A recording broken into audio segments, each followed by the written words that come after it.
So he's going to be jumping up, and there's going to be the crash. So we're going to be doing a wheelie, losing control, head, legs, everything going to be tumbling.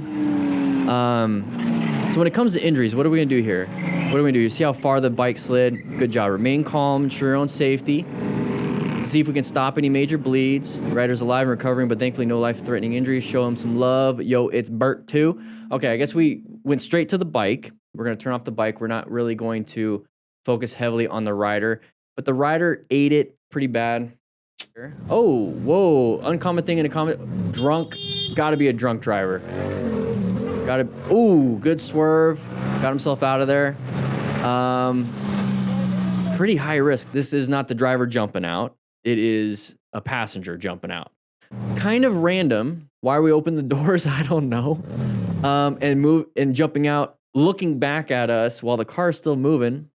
Kind of weird. Guy must be drunk, something. Scary situation. What do we do? He did something. He didn't want to get stuck and trapped because the guy behind him might get up and run at him. So we got to get out of here. We got to escape. So 3 things we can do for navigating active threats: emergency brake, emergency swerve, emergency accelerate. So we just emergency braked. Very good here. But we have to get away from a random road rage type threat. So now we're going to emergency swerve. Very good. Okay.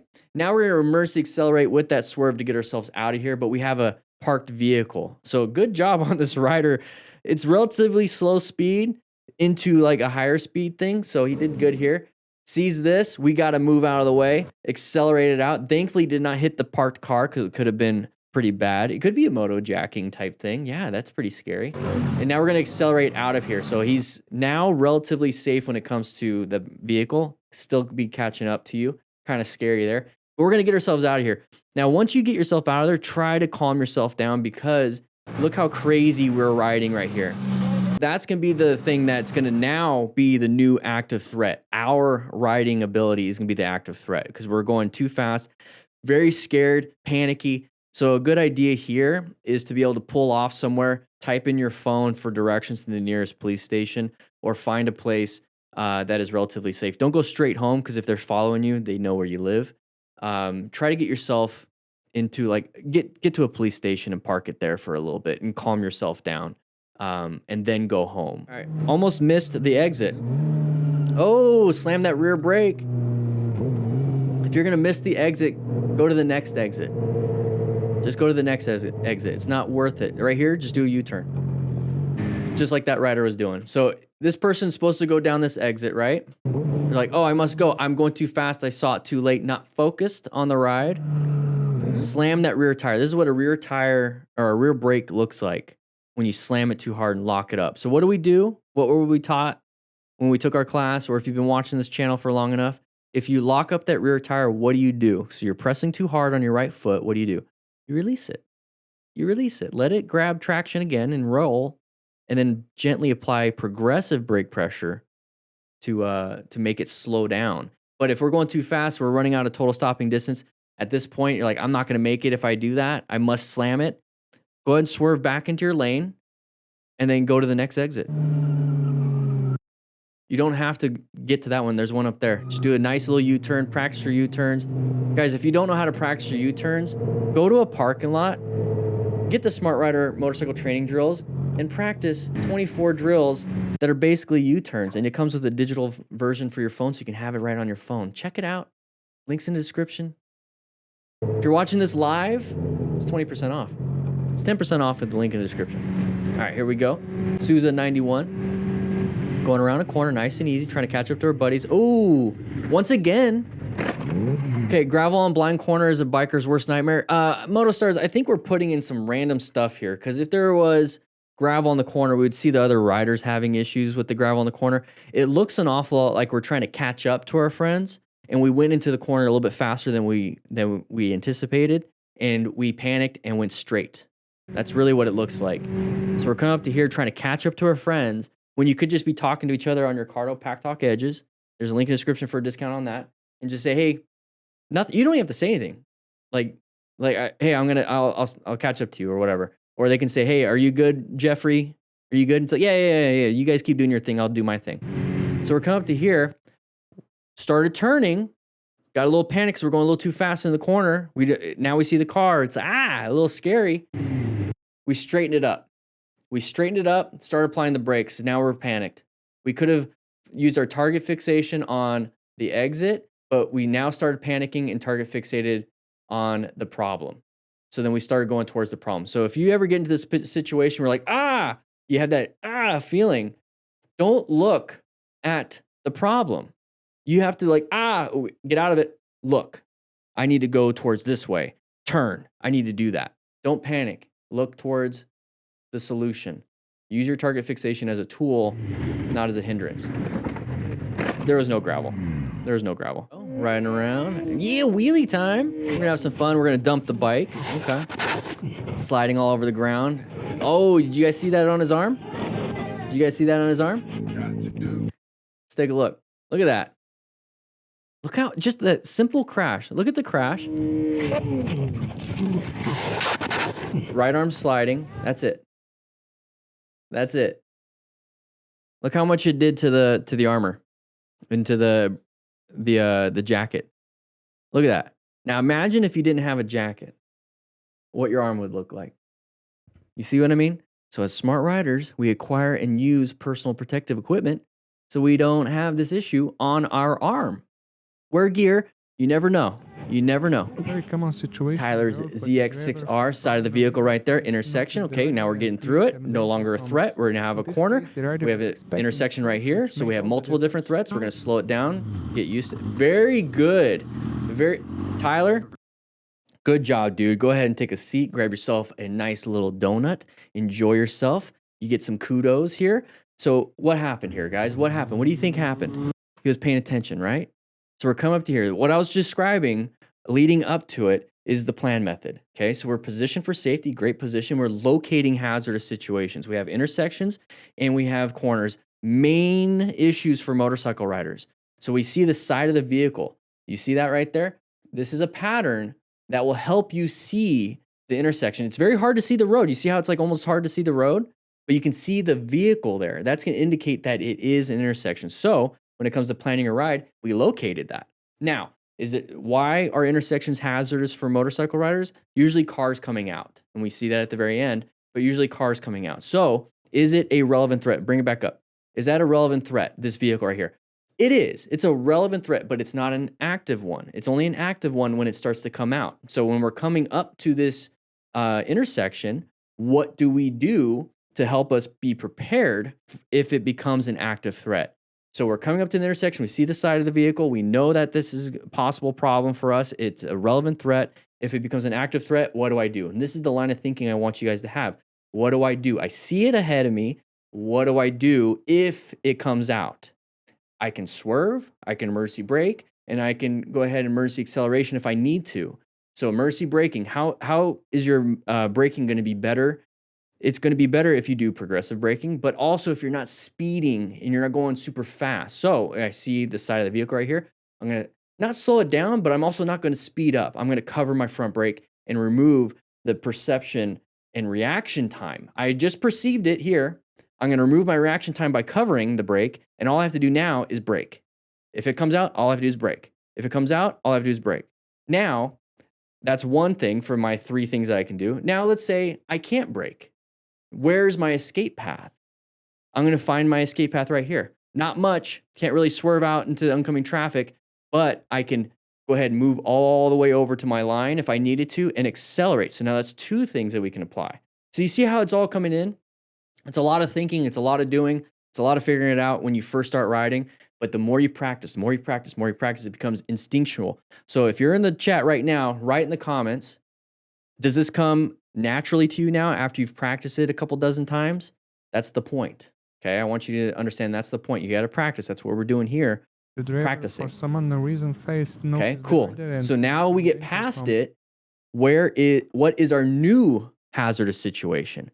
We have a turn right here, corners. So we have to navigate the turn. Pretty simple. Look for road surface hazards. Pretty simple, right? Now, what do we see here? Another pattern, another indication, another sign that there's an intersection coming up. So we have a T intersection. So that means our road's going to keep going, but there's an intersection there. Now, that's going to just let me know, I got to start paying attention a little bit also. So you're going from paying attention to hazards to paying attention to your skills. Hazard skills, hazard skills, hazard skills. Not I'm zoned out. You got to be paying attention the whole time while you're riding. And it becomes easier and easier and easier as you go. So we're coming up to here. Easy corner, not a big deal. There's that side of the vehicle up ahead again. Hey, the sign said there's an intersection. Which made all the difference. So we're coming up to here. Is it he just said don't. So he sees it. He's been paying attention. But is it a relevant threat right now? Yes, it's a relevant threat. Is it an active threat? Yes, it doesn't stop. Now it becomes an active threat. So the training and the practice we did for that last one, for this one, for the next one, for the next one, for the next one, in one ride, you can get to a point where this is almost habitual. So we get up to here. Now, back with the lesson that we learned back there, what do I do if this person comes out? Do I emergency brake? Do I emergency swerve? Do I emergency accelerate? What can I do? Where's my escape? Am I covering the brakes? He's covering the brakes. Very good. What do I do? What do I do? What do I do? I'm not going super fast. I'm only going 30. It's very easy to slow down and even stop at 30 if you do good progressive brake pressure. So what do I do? What do I do? What do I do? Person's coming out. Go for the brake because I'm going slow enough. Very good. Now imagine if this person was going fast, like much fast. He was going 60. He was going 60 and this car came out. We wouldn't be able to stop before this vehicle. But the fact that he was going the speed limit, he was going low, he was only going 30, he wasn't going super fast, saved him. So very good. I love to see this. That's how you apply the plan method to riding on the road like this. So that's good. Good job. And just moves on. Doesn't get angry. Another side of the vehicle right there. Now, when it comes to planning a ride, are we the active threat? Are we this person is becoming his own active threat? He has to have the skill level to navigate his own threat, him. That's why I say stunt riders have amazing skills. I just choose not to put myself in and make myself the threat. Oh, geez. And then now we have other motorcycle riders possibly hitting us, car drivers hitting us, all this stuff. All right, here we go. You're in the lead. Mount Dallas in the lead. Uh-oh, around the corner, couldn't see that. Got very lucky. Thankfully, we weren't going super fast. Get out of that lane. Get into your lane. Get in your lane. Oh, dump the bike. Slow speed maneuvers. That's why you guys got to practice your slow speed maneuvers, everybody. Get the smart rider drills. You learn how to stop. You learn how to turn. Everything at slow speed so you don't make that simple mistake. Everyone thinks about high speed stuff, but when it comes to having to actually stop, it's like, oh crap. How to drive in a roundabout. Okay, so we have to go right to the roundabout. Okay, pretty simple. Yeah, it's pretty simple. Pretty simple. Okay, we're gonna go right, then we're gonna go left because it's roundabout. Now we're gonna exit out. Nope, we're gonna keep going because we want to go to this one. This exit. Oh. They were supposed to yield. They didn't yield. Not a big deal. Hey, we saw this guy earlier. All right, here we go. Rambo Adventures. Oh, open lane pattern. Moved over. Good job moving over ourselves. I want to pick apart this one. Okay, open lane pattern. Okay, I know I talk about it all the time, but it's so important. Okay, we have that white vehicle in front of us. They want to get into the open lane because they're stuck behind a slower vehicle in front of them. They see it's open lane over here. They move over. Okay, not a big deal, right? So we recognize that. There's a possibility they're going to come into us. So we need to start planning our ride. Is it a relevant threat? Can be. Is it an active one? Not yet. So we get up to here. Oh, active threat. It just crossed over. That to me is an active threat because it crossed over into my lane. It crossed over into my lane. That is where I'm going. It's an active threat. Now I have to put myself into a new position for safety. I have to navigate into a new position. It's very important. So what position can I put myself in? Well, I can move over to the far right of my lane and then roll off the throttle because they can go in and I have my space cushion around them. Perfect. Now at this point, roll off the throttle or apply brakes, just enough to get a bigger space cushion between you and that vehicle. And then restart the plan method because now you're in a new position for safety. Now you have to look for hazardous situations again. You have to look for relevant threats again. You have to look for active threats again. Simple as that. Just keep rotating it. So very good. All right, here we go. Crest of the hill. What's around this corner or what's around this hill? Not much. I can't see. Okay. What's around that? Now I can see. Okay, very good. We're looking down. Something's happening to him, but you can see on the GPS that it's a straight line. So even if you have that crest of the hill, it's good to have your GPS because then it shows that, hey, it's straight. But all of a sudden there's like a turn, so this is why I have my motorcycle GPS, and I have Rockform as my phone mount. Love these guys. Lots of good stuff there. Check it out. Link in the description for a discount. But let's see. Something happened here. It looks like it's wet on the road. Maybe ice? Something happened? Maybe lost a little traction? Probably something happened with his bike. So good job pulling over safely, calmly. Oh. That's not good.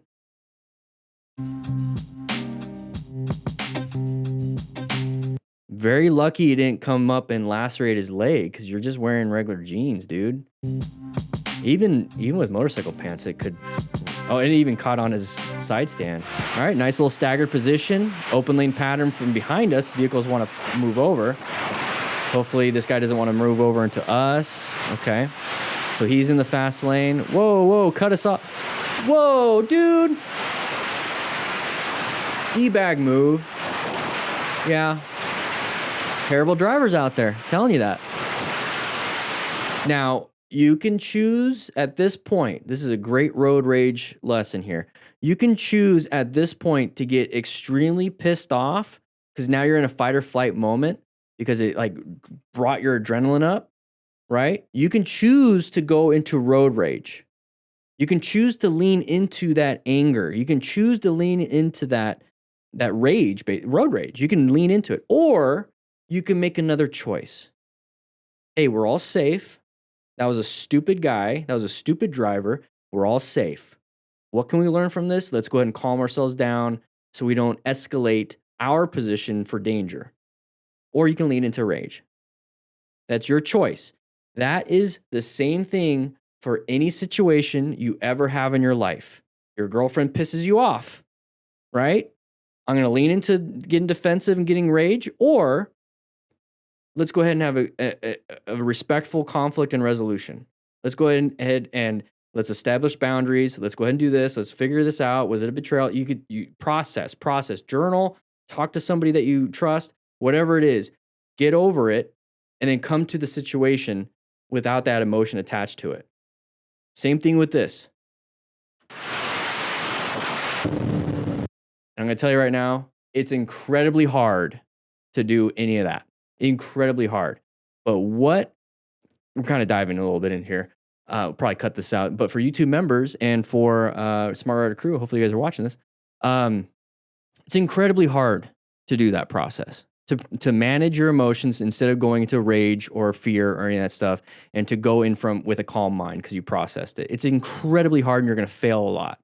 You're going to fail a lot. And that's where forgiveness and grace comes into play. And your partner and other people are going to fail. And that's when you offer forgiveness and grace. Lots of things like that. So try your best, do your best, and understand tools can help you process that. That's why I said talk to a friend or journal about it.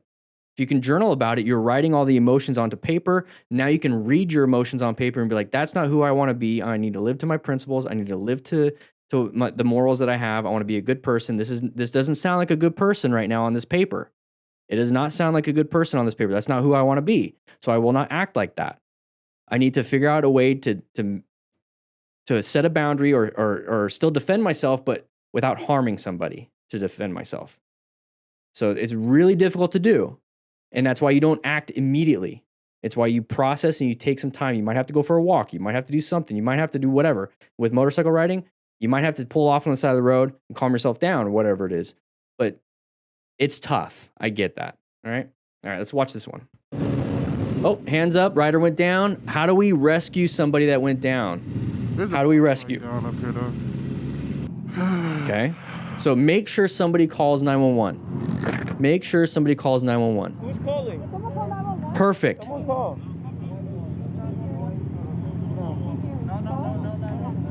No, you're not. Okay. Does anybody have a Tron Moto kit? No way. Tremoto, are you in here? Tremoto, are you in the chat? Are you in the class? You were here at the very beginning of the stream. Probably not right now because you probably left. You know, whatever. It's perfectly fine. She just asked, does anybody have a Tremoto kit? So what that is, a Tremoto kit has a bunch of stuff. It's a trauma kit meant for motorcycle riders. I want to hear that again.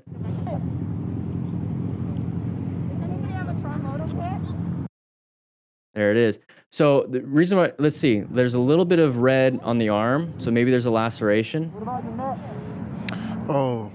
Going up to here. When I was saying call 911. Who's calling? So that's perfect because part of rescue is remain calm, and it says call 911 or tell someone to call 911. Not say who's calling 911. I mean, you could do that to start a conversation, but you need to tell someone to call 911 and make sure they actually call 911. The reason why I say that is because you have to get the chain of survival going. If you don't know what chain of survival is, let's go ahead and bring that up. All right, so recognizing an incident, calling 911. Now, the start CPR, you use the AED. This is for layman, like not, it says layman right there. It got me distracted.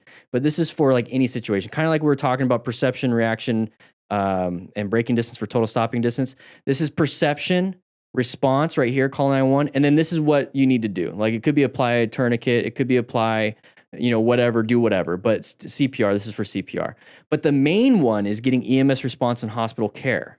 Okay. So if you're just sitting here like, oh crap, something happened and nobody calls 911 and maybe you apply a tourniquet and whatnot, they'll never get that EMS response or hospital care. If they have a massive laceration, you get a tourniquet on them. That's great. You stop the bleeding, but they need surgery because if they have massive bleeding, they have blood vessels being torn up and bleeding everywhere. If it's an arterial bleed, they need surgery. But if nobody calls 911, they can never get to the hospital unless you take them. But they could be bleeding out by then. So yeah, recognize the problem, call 911, do something, get them, and then EMS is on scene, and then they get the hospital care. So getting that chain of survival is absolutely imperative. It's super important. So him saying that, me saying that, that's why it's there. Someone call. So he's saying, no. Stop. Somebody needs to call 911. Now, I get it. You're in a big group ride. Maybe some problem is happening where it's preventing you from wanting to call 911. I get it. Whatever. Here's the thing, at least in the United States, I don't know where it's elsewhere, is that if they show up, if an ambulance shows up, if fire shows up, I was a firefighter and I was an EMT and I did all this all the time. And it sucked because I'd have to write a long report for a patient refusal. So if we show up and you don't want to go to the hospital and you are adamant you don't want to go to the hospital and you have consent, you have informed consent. Now there's implied consent. If you're unconscious, we're going to take you because you can't say no. Simple as that. But if you're conscious and alert and you say you don't want to go, okay, here's sign a piece of paper that releases liability from us because we showed up and you said no. So if something happens to you and you die, you can't sue us. Simple as that. And then we leave. And then I got to write a big report just in case something happens. So you can just do that. Do a right of refusal. Simple. We leave. But if you're over here saying don't call 911, we never get to show up. What was if something bad happened? What was if something in between him saying don't call 911 and you guys go like leaving?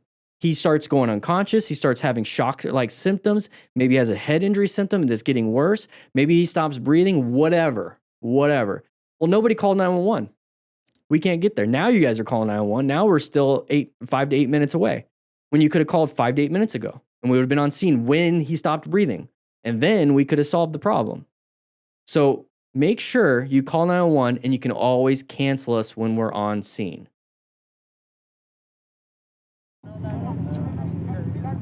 And so the smart one here, doing a quick check because she sees some bleeding. Does anybody have a Tremoto kit? A Tremoto kick. That's awesome. So stop major bleeds is part of rescue. She sees bleeding. She's going to try to stop it. Amazing job. I want to know who this person is. Oh. The only one taking action. And that's the thing. So likely to scared to call 911 is likely because of cost. So when it comes to a refusal, there's no cost, at least where I was at. In Arizona and Yuma and Tucson and whatnot, wherever I've worked, wherever I've heard, is that if you sign a refusal waiver, there's no cost because you were never transported, you were never nothing. So that's really what it is. But at minimum, we show up on scene, we're able to stabilize or at least see like, okay, well, if you don't want to go, that's fine, but he does need to go to the hospital. And this is something I would always tell my patients when they wanted to sign a refusal. It's like, they're like, oh, I don't want to go to the hospital. I'm like, hey, great, fine. If it was nothing, I'm like, great, fine. Okay, here, sign the piece of paper. We showed up. You're saying you don't want to go. Not a big deal. Just sign it. Boom, boom. We're gone. But if somebody is like literally like really messed up, and they're like, I don't want to go to the hospital. I'm like, hey, I get you don't want to go to the hospital. You don't want to go to the hospital with us? You're like, we don't want to go to the hospital. Okay, perfect. That's perfectly fine. I highly recommend you go to the hospital. I think you need to get to the hospital. There's something here really bad. These are your vitals that we took. Something's going on. I would feel comfortable if you were my sister, if you were my mom, if you were my whatever, my grandparent, I would highly recommend you go to the hospital. You need to go. So do you have a friend? Hey, can you take him to the hospital right now? You can remove the transport thing, but go straight to the hospital. Like I will try everything to get them to go to the hospital, whether it's with me or by personal POV, personal vehicle. So there it is. But if you don't want to go by ambulance, okay, fine. It's your choice. You're conscious and alert. All right. Here we have an important reminder. What are the active threats here? What are the relevant threats? For drivers, what could happen? Rider. Any open spot like that? He tried. Damn, he tried. That's one of the issues when it comes to lane splitting. Oh man, that sucks. But right here, watch out for these big open gaps. That's the pattern. Remember, we're talking about locating hazard situations. What are the patterns, right? We saw the side of the vehicle as a pattern. Watch for open gaps because that's an opportunity for somebody to want to get into that open gap. And if we're next to side by side to somebody, we're going to be hit first before they get to that open gap. So this is one of those hazards when it comes to lane splitting or lane filtering. So watch for the open gaps. An important reminder of how. So there's an open gap right here. So when we see those, I mean, this whole time we're covering the front brake and we're not going super fast. If we were stuck in traffic, we would be way back there. So just be grateful the fact that we're going 5-10 miles an hour faster than the flow of traffic. So just be comfortable with that. Dangerousness speeding can be and how difficult it is for drivers to notice a rider. And was this person supposed to go into our lane or to this lane? No, it's a double white. It's the carpool. They're not supposed to go in and out, but people do it anyways. We can run over the whole, they should not, whatever. It doesn't really matter. He did a good job. I'll give it to the motorcycle rider. He did a good job, saw it immediately, and did a really good swerve. It just wasn't good enough. And so when things aren't good enough, your skills aren't good enough, and the road or a road surface hazard, a car, whatever it is, causes a crash, we have no control over that anymore. What we have control over is wearing full gear. That's all we have control over. Hopefully it's going to mitigate any type of injuries that we have. He tried his best. Looks like he was slamming the brakes at the same time. That looks painful. Okay, we got a nice cream pie. All right. This looks staged a little bit. Who carries a pie? You cut me off. That's staged. It's a nice showy helmet, but we took off the the S and the I. Clever. I think this was staged. Nobody carries around a pie. Kind of weird. All right. Oh. Yeah, that's... How did we do that? Let's go back just a little bit. Let's see if we can get that first frame. He's wearing a Cardo Pack Talk Edge. Very nice. If he had the Cardo Pack Talk Pro, it has crash detection on it, so it would have notified somebody on your contact list that you crashed and ate it. All right, so it looks like he was going around a corner on this interstate pretty quick. He was speeding through things, maybe try to avoid another vehicle because he's speeding. He's like doing the whole I'm going in and out of traffic thing and kind of misjudged it and went a little too wide. Hits that right there. Now, this is the problem. No gear. Okay, if you're going to be doing high risk stuff, like I said, you got to mitigate some of that stuff. So there's that arm getting hit pretty hard. And then boom.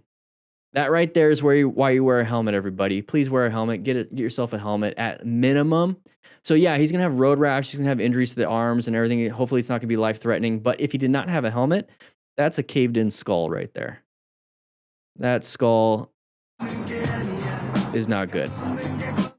So make sure you wear, at minimum, a helmet, please. Wear a jacket. Highly recommend wearing a jacket. All right, found out how to ride a barrier today. Okay, close call. Is he going to grind it? He's going to grind a barrier? Nice. Wall ride. He wall rided the freaking... Okay, here we go. Moving on. Malevolence. The biker coming from the opposite direction completely ignored the yellow line and nearly caused a very dangerous situation. Okay. Oh! That's somebody not knowing how to color in the lines. So somebody coming around the corner using both, swerved it, straightened it up, didn't correct his body. You notice so like this guy's coming around.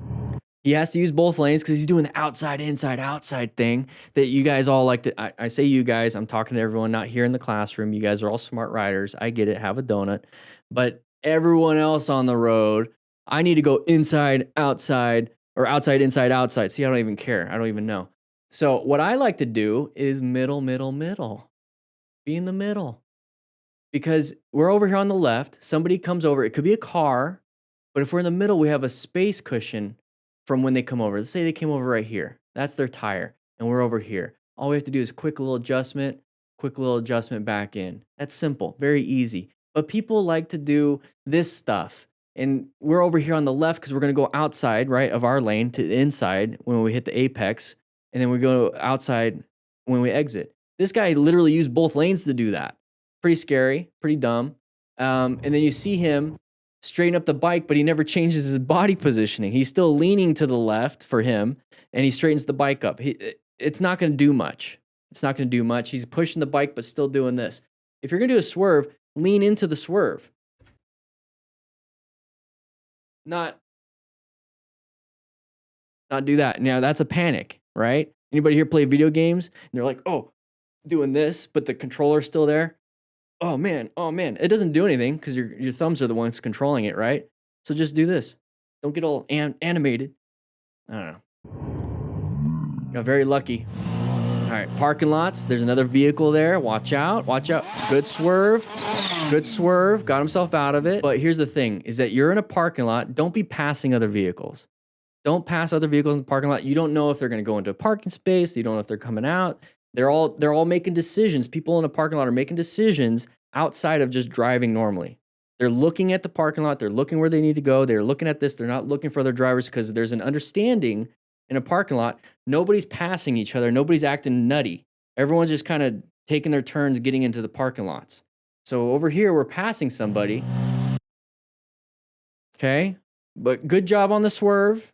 Don't do the passing of people in a parking lot. It has to go wide to make this parking space. So, but good job on the swerve. I'll give him that. He found the escape, but we could have prevented a lot of these issues. All right, here we go. Ash 650R, all over the place. Gravel on a blind corner. Oh my god. Oh, okay. Oh my god, gravel in the middle of the road. Watch out. Okay. Very good. Applied the brakes. Slow down. Talking to each other. Very good. I love that. That's how you use your cardo.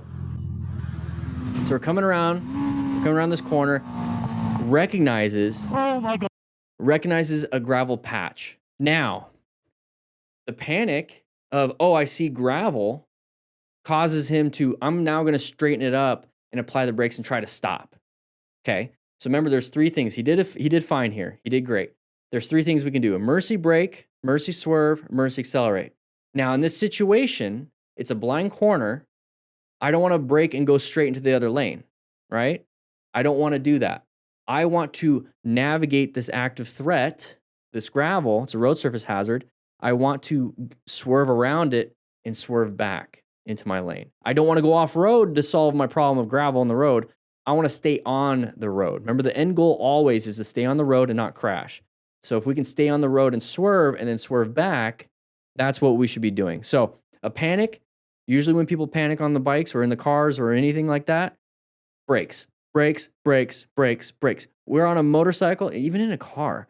You can swerve, you can brake, you can accelerate. Get yourself out of there. Stop, go, turn. That's pretty much all we can do. So here, I would have swerved. Yeah, you see that? Oh my God. And then I would have swerved back. So now we're committing to going straight. You got around, you navigated the active threat over there. Now get yourself back. Get yourself back. Out in the middle of the road, watch out. Woo-hoo!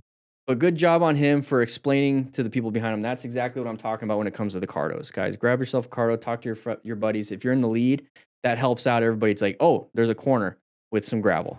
Watch out, slow down, slow down, So slow this down. is perfect. This is a good reason to have Yeah, I'm a fine. unit. No way I was going to make that corner. A little bit of loss of traction right there, but you see how everyone's around to make.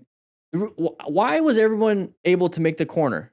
Because they knew ahead of time, somebody else did the locating of hazardous situations and announcing that there is a threat. So now everyone behind the rider was able to navigate this very easily. It was much of a surprise. It was a big surprise to the first person.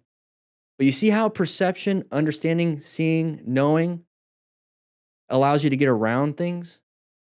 So we're watching this stuff here. We're watching this as observers of this close call and crash. So we see this. We're now he's doing this. He's talking to us saying, hey, pay attention on corners. Go around them, just like everyone else does.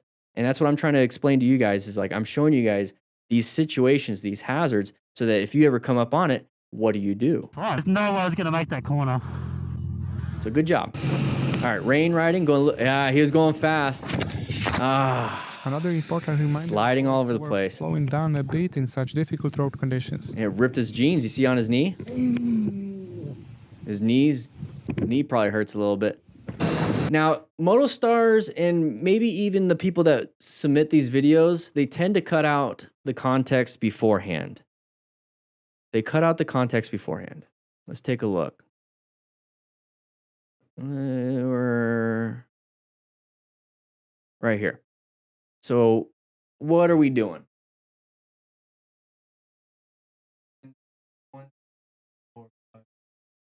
That's RPM.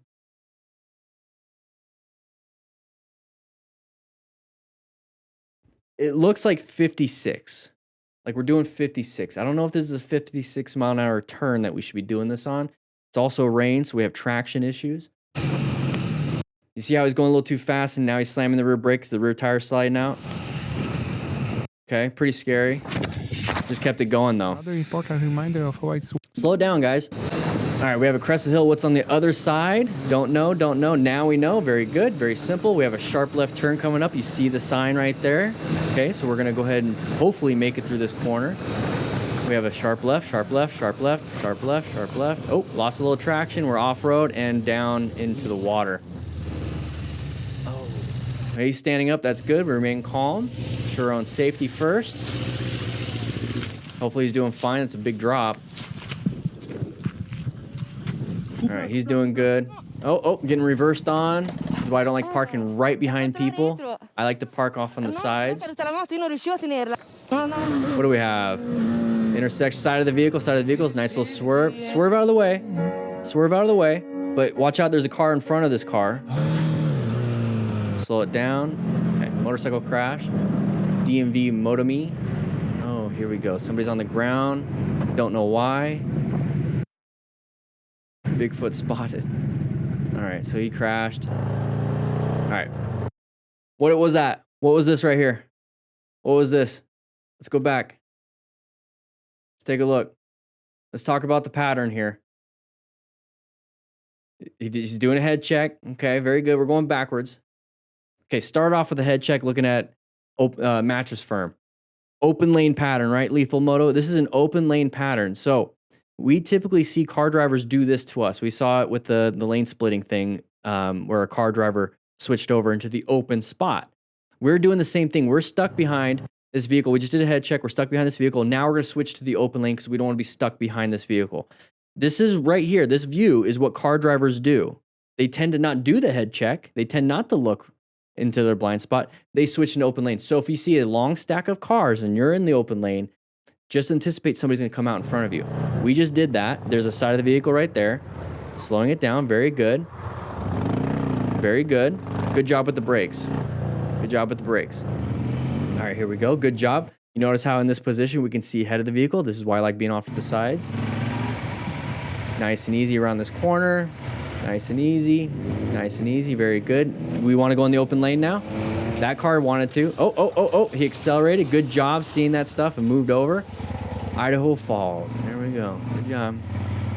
Now he's got to turn around and pick it all up. Good job on this rider. That's very good. I gotta get out of here. Oh. Is that a KLR? Looks like a KLR. How are you going to get out? When in doubt, throttle out. 3, 2, 1. Send it, send it, send it, send it, send it, send it. Nope. Drop it. There it is. Now from there, you can get off to the side. Oh, Yeah, it's a KLR. Good job. I would have given it a little bit more speed on the straightaway and then try to make it up. this. But how did we get there in the first place? All right, lane splitting. Guys, watch out for these open areas. Good swerve. Got himself out of it. Good job. Never trust somebody. Maddie Lucifer. All right, side of the vehicle, just kind of cruising. Not a big deal. I don't know what the issue was there. We're gonna get some gas, meet up with our bros at the 7-Eleven. Bring your own cup and fill it up. All right. Yeah, that was pretty interesting. We had a nice little crash. We had some patterns, some actual people doing some right things. This was actually a pretty good video. Thank you, Motostars. Let's take a look. Multiple bikers, vehicle on its side, high mechanism injury. She's there. I've seen this many times. Can't get her out because she can't climb out. Maybe hurt, scared, whatever it is. So she's coming out very good. I don't see any bleeding, glass like cutting her or anything like that. So that's a good sign. Anybody else in there? Okay, nobody else in there. Very good. Watch your hands, Joey. Watch your hands. Alright. We push this thing over? You don't need to. If the vehicle, okay. Yeah, you could yell, "You can't park there." I wouldn't recommend doing that. That's Push it in the back. Push it in the back. That's why. I get it. You want to like get you want the road to be clear.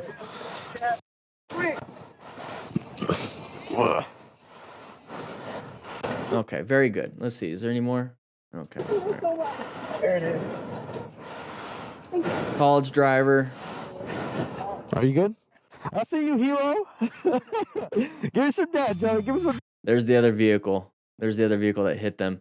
All right, let's go take a look at this. Let's do a quick little sharing with you my firefighter experience. I've been on these many times. All right, so vehicle on its side. We saw the other vehicle hit them, right? So it's just a rollover. Doesn't sound crazy. It is. Rollovers are actually very high mechanism. It's one of those things where once you see a rollover, or it's called in as a rollover, that there's possibly a fatality. This isn't good. So when we're coming up to here, let's say we're the motorcycle riders, okay? I'm gonna pretend that I'm here. So I'm coming up to here. I see a rollover accident, and I see another vehicle that got hit or that hit them. That's at minimum two patients. We have the driver that hit them and the person in the rollover. Now, if there's other people in any of these vehicles, it could easily go 4, 5, 6, 7, 8.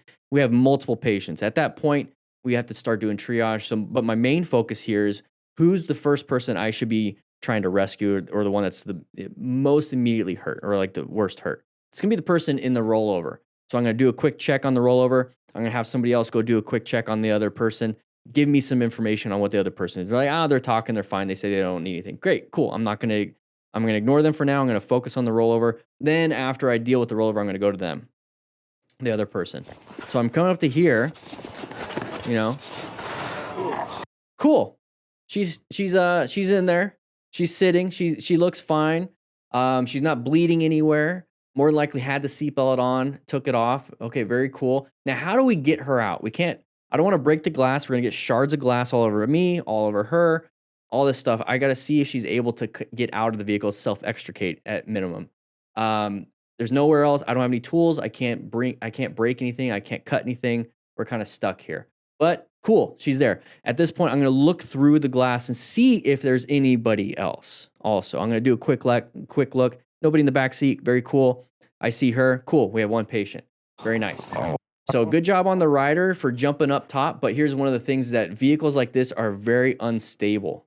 Okay, they're not on the wheels; they're on its side. So a lot of the weight is going to be where the engine is, like where the tires are. But it can rotate towards where everyone's standing. So once we get on and we start doing that, it can rotate towards everyone standing. So I would really want, if I was going to jump on top and try to get her out, I'm going to tell everybody, hold it still. Like just keep it still. There's a big risk when it comes to that. It could fall on them. And I'm in there and now it's like on me. So it's not a good thing. So he's going to do this. Get in there, Joey. And one of the things is I would ask her to see if she can self-extricate, which means she climbs out herself. Now, if she's like, hey, come out. Go ahead and see. Can you come out here? Let me help you. If she's like, ow, I can't because my leg, that gives me another indication of there's something else going on here. So maybe I should let the professionals deal with this, and they're going to cut out that windshield very safely. They're going to put a blanket inside, so it's going to cover, it's going to make it to where the glass isn't going to hit her. But we're going to go ahead and extricate her out the windshield versus trying to pull her out this way. So another thing right there, but she's able to come out, so that's very good. Now, thankfully, but also not thankfully, she's not wearing much. And I say thankfully she's not wearing much because now I can visually see if there's any bleeding. I can visually see if there's any big lacerations. If she was bleeding underneath her jacket, it would come down her leg because she was sitting like that, and I would see blood coming from there. So then would be able to expose her jacket to see if there's any type of injuries there. Unfortunately, like she's not wearing much because now she's just showing everybody everything. Holy hell. So she gets out very good. And that's a good question. Is there anybody else in there? I would ask her if she was riding with or driving with anybody else. And if she says no, I would take that with a grain of salt because I don't know if she has a concussion, so her mindset's not working as well. But I would still check. So if she says no, cool. That's nice. I'm gonna still check because on a rollover, somebody can get ejected. So if she's like, yeah, my friend was in the passenger seat, and then I'd be like, oh, we got to look around this area for somebody that got ejected. That's gonna be the one that's gonna be in the most that has the most injuries. So nobody's in there. I would do a visual check to confirm. Because imagine if somebody was in there and she said no because she has a concussion and we just threw the car back over. Now that person just got hit with another rollover, basically. So here, I don't recommend pushing the vehicle over because you just saw how it rolled away. Now, that could hit somebody. That could be a problem. Also, pushing it over, somebody else can get injured. Just leave the vehicle there. They have tow trucks that will knock it over. Cops will take a look at this. They'll do all this stuff. Let them handle that. Focus heavily on the patient. And this is where a lot of people, when they see motorcycle crashes, they're like, yeah, I'm going to go ahead and go to the bike and turn it off. Like, don't worry about the machine anymore. Don't worry about the machine. Worry about the person. That's the main thing here. But adrenaline's going. Guys are going. So they want to push it over. So that right there, putting your hand on the glass to push, that's not good. That's called spidering of the windshield right there. You see how it looks like a spider web?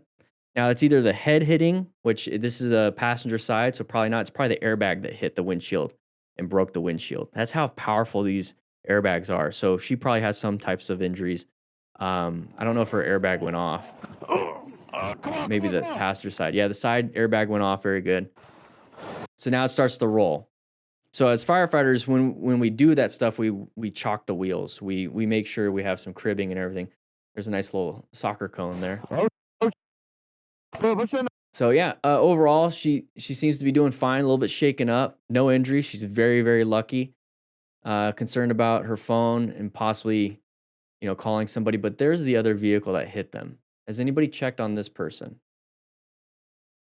No. Nobody's checked on this person. Maybe this person's not even in the car. They're standing right here or like behind this person. They're just like, I'm fine. But always check multiple people because this person could be having a medical issue. You never know. These are all things that go through my mind when I was a firefighter.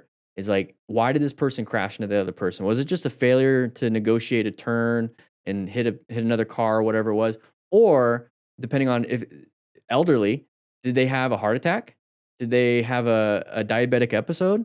Did they start having stroke-like symptoms? Did they have a seizure?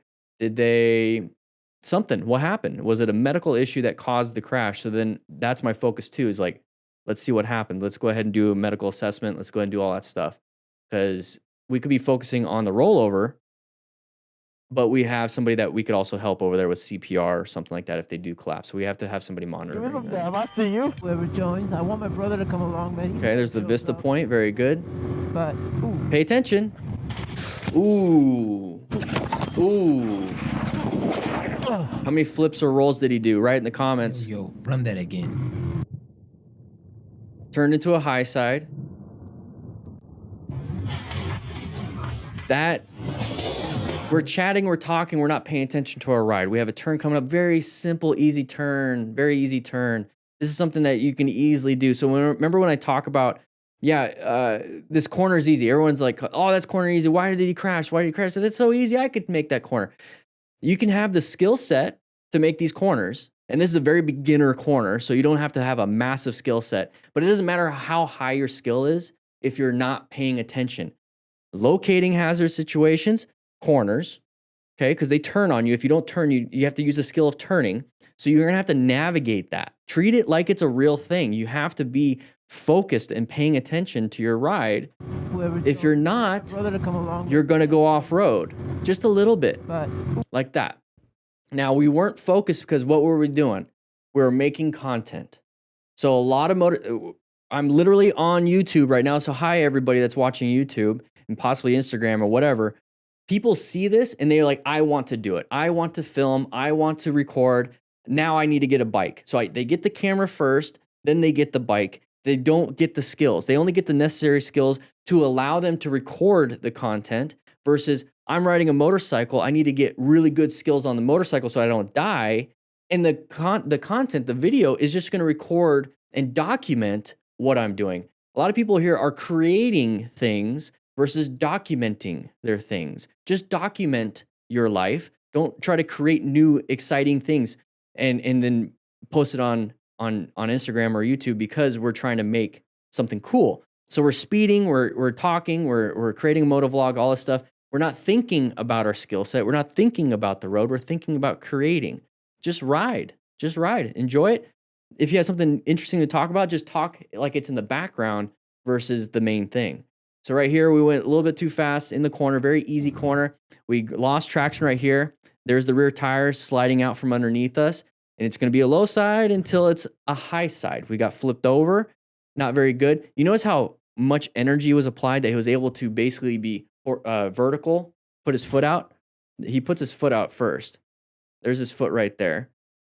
So he's able to like do this, but obviously he's not going to be able to land it and walk it off. He's going to be hitting the arms first, elbows first, shoulders, head. There's the head immediately. Shoulder either collapsed on him. There's another head hit. So this is why you wear a helmet. Not good. Not good. So guys, just ride. Yo, run that again. Just ride. Enjoy the ride. Don't worry too much about creating amazing content because now you're not focused. Boom. There's the head. Up and over. And then he hits his head again. All right, 130 miles per hour crash test goat. So fast. Going pretty fast. Okay, now we're 100. That's not a big deal. Just kidding, it is. It was at Oh no, that's not supposed to be there. But if we're got very lucky. Now check your rim. All right, here we go. 2 wheels in London. We're gonna go ahead and get around line of sight issues from this lady. She's not paying attention. Lady, you look right where traffic is coming first.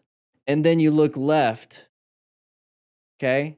Because traffic's coming first this way. Now, she thinks everything's stopped because she's going through traffic. But if you understand anything about motorcycles, you need to look both ways. Look both ways. Hey, Got very lucky. what are you doing in the middle of the road? Look this way when you're crossing, yeah? All right, here we go. These are the drivers that'll kill you without a care in the world. They do care. They're just trying to get over. So good job swerving out of the way. Not a big deal. Not a big deal. You don't need an apology. Just be happy that you did the right thing. You swerved and you got yourself out of the way. Be happy with that. You can be angry and happy. You can do both. But which one are you going to choose?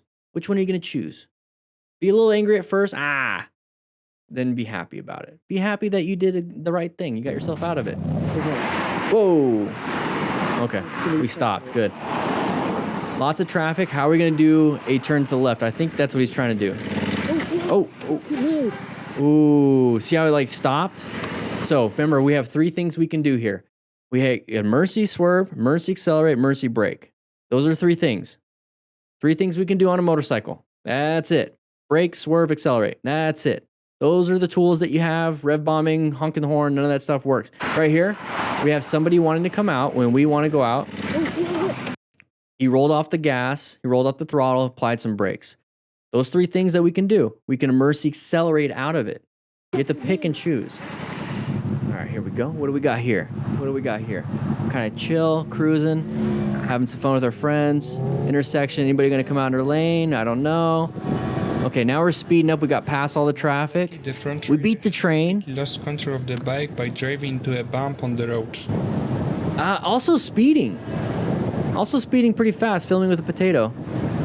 Maybe hits a bump too. Oh, hit something. He went off down onto the train tracks. That train's coming. Why is that car stopped?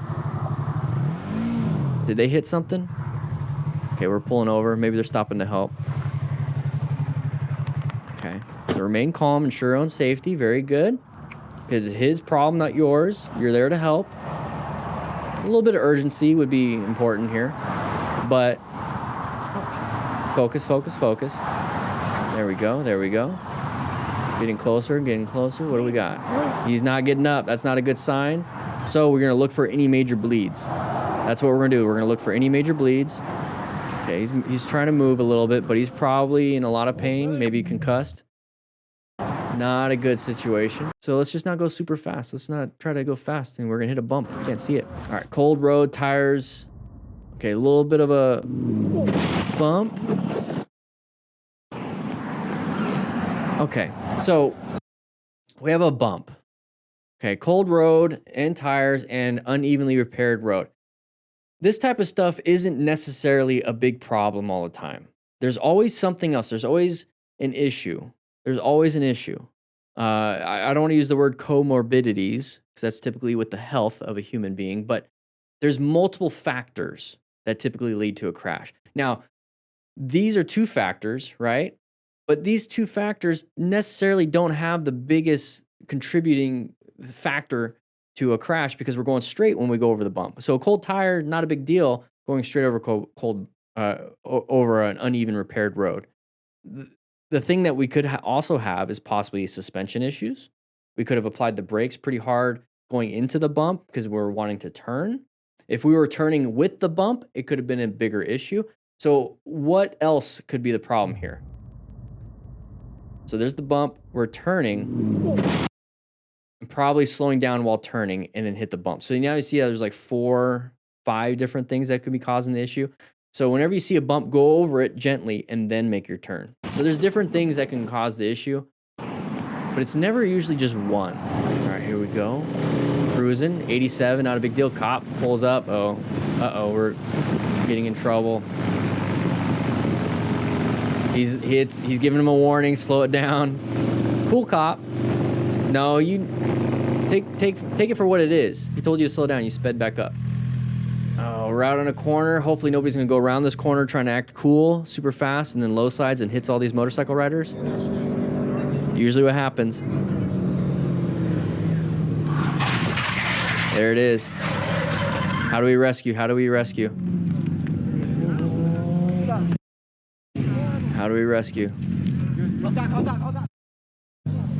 He's doing good. He's fine. Yeah, there you go. Sit him down. Take a look. Looks like a straightaway. He just slammed the brake. So it wasn't a corner. It was just the camera angle. So it wasn't a corner. So this is it's called equi-rectangular. It's a 360 wide view. He hasn't made it into a 16:9 format in editing. He wanted to show everything. So this is actually the road, and it comes up this way. So it's straight. You see how it's on both sides? So the road is straight. My assumption here is that this motorcycle rider was going super fast down this road, which is the same one that goes that way. was going super fast and realized he needed to slow down and stop to get into this area where all the other motorcycle riders were. And so he slammed the brakes and laid it down right there. When you could have just kept going, slowed it down around the corner, did a U-turn, come back. You missed your turn. You missed your exit. Not a big deal.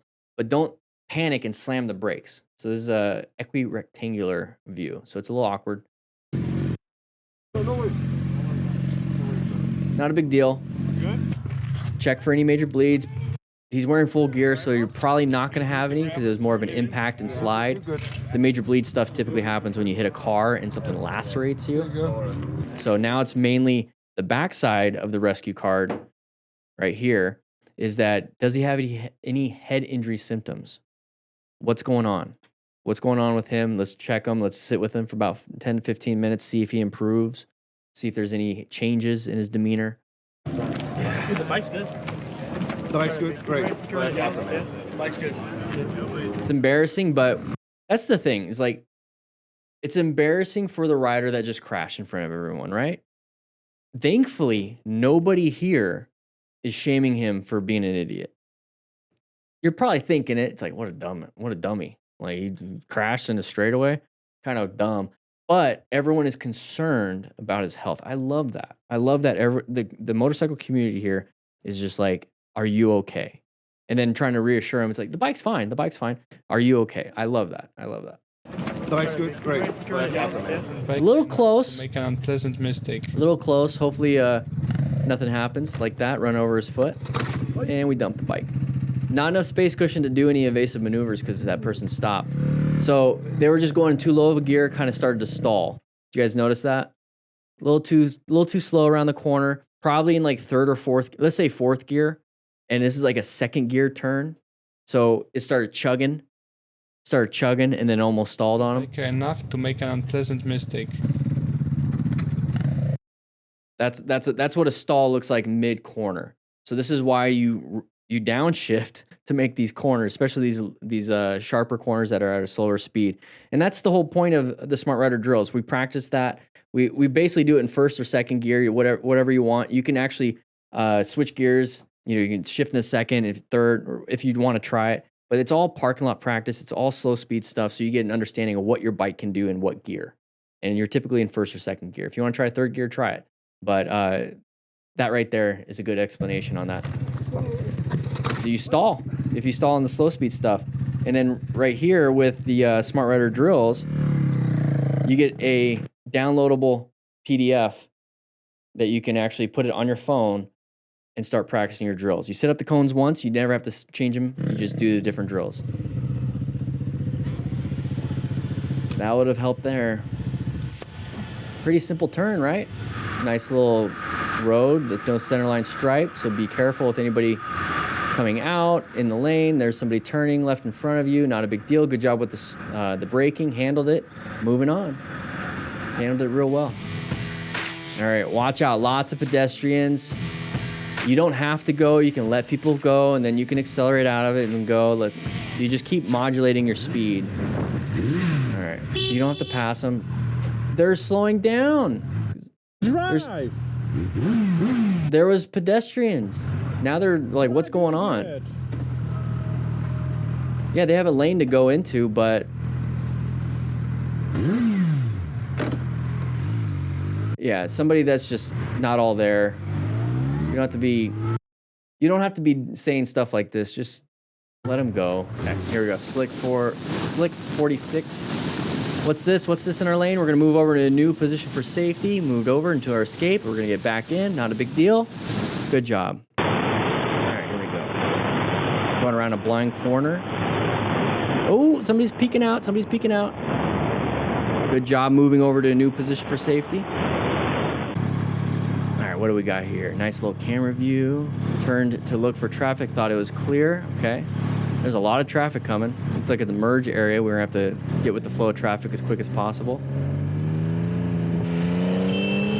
Oh, very close. So in that situation, what are the three things that we can do? Emergency swerve, brake, and accelerate, right? So imagine trying to brake. Now we brake and we get hit. Now we try to swerve. We can swerve into the open lane, possibly, over here. But emergency accelerate. This is why it's so important to understand. And a lot of people are like, highway pools, you know, like accelerating hard. Oh, that's for, you don't do that. You don't do that. You ride normal. You ride normal. No, there's certain situations where having that skill set of accelerating as fast as possible is actually needed. And you can practice that. I talk about it in the new book, especially if you're a brand new rider. I try to get you started off pretty well.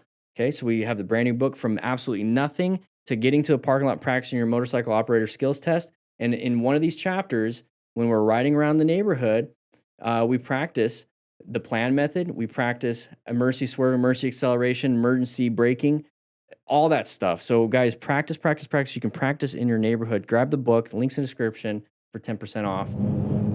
That's one of the skills. I want you guys to start off with that skill before you get on the main road, because this can happen. Oh my goodness. Oh, geez. Roll over. Holy. Now, mother pay God. attention where you're riding, because a lot of people aren't paying attention. They're looking at the rollover. And if you're not paying attention, you can hit somebody. Somebody else can hit you. So watch out for traffic around you. That's nuts. Watch out for traffic around you, because they're going to do some crazy stuff. All right, here we go. Going around a roundabout. Nice and easy. Oh, that person almost hit us. Was I blocking that? So this person right here is almost hitting us. Yep, they were gonna go straight, so we can accelerate out. Yeah, side of the vehicle. Interesting song choice.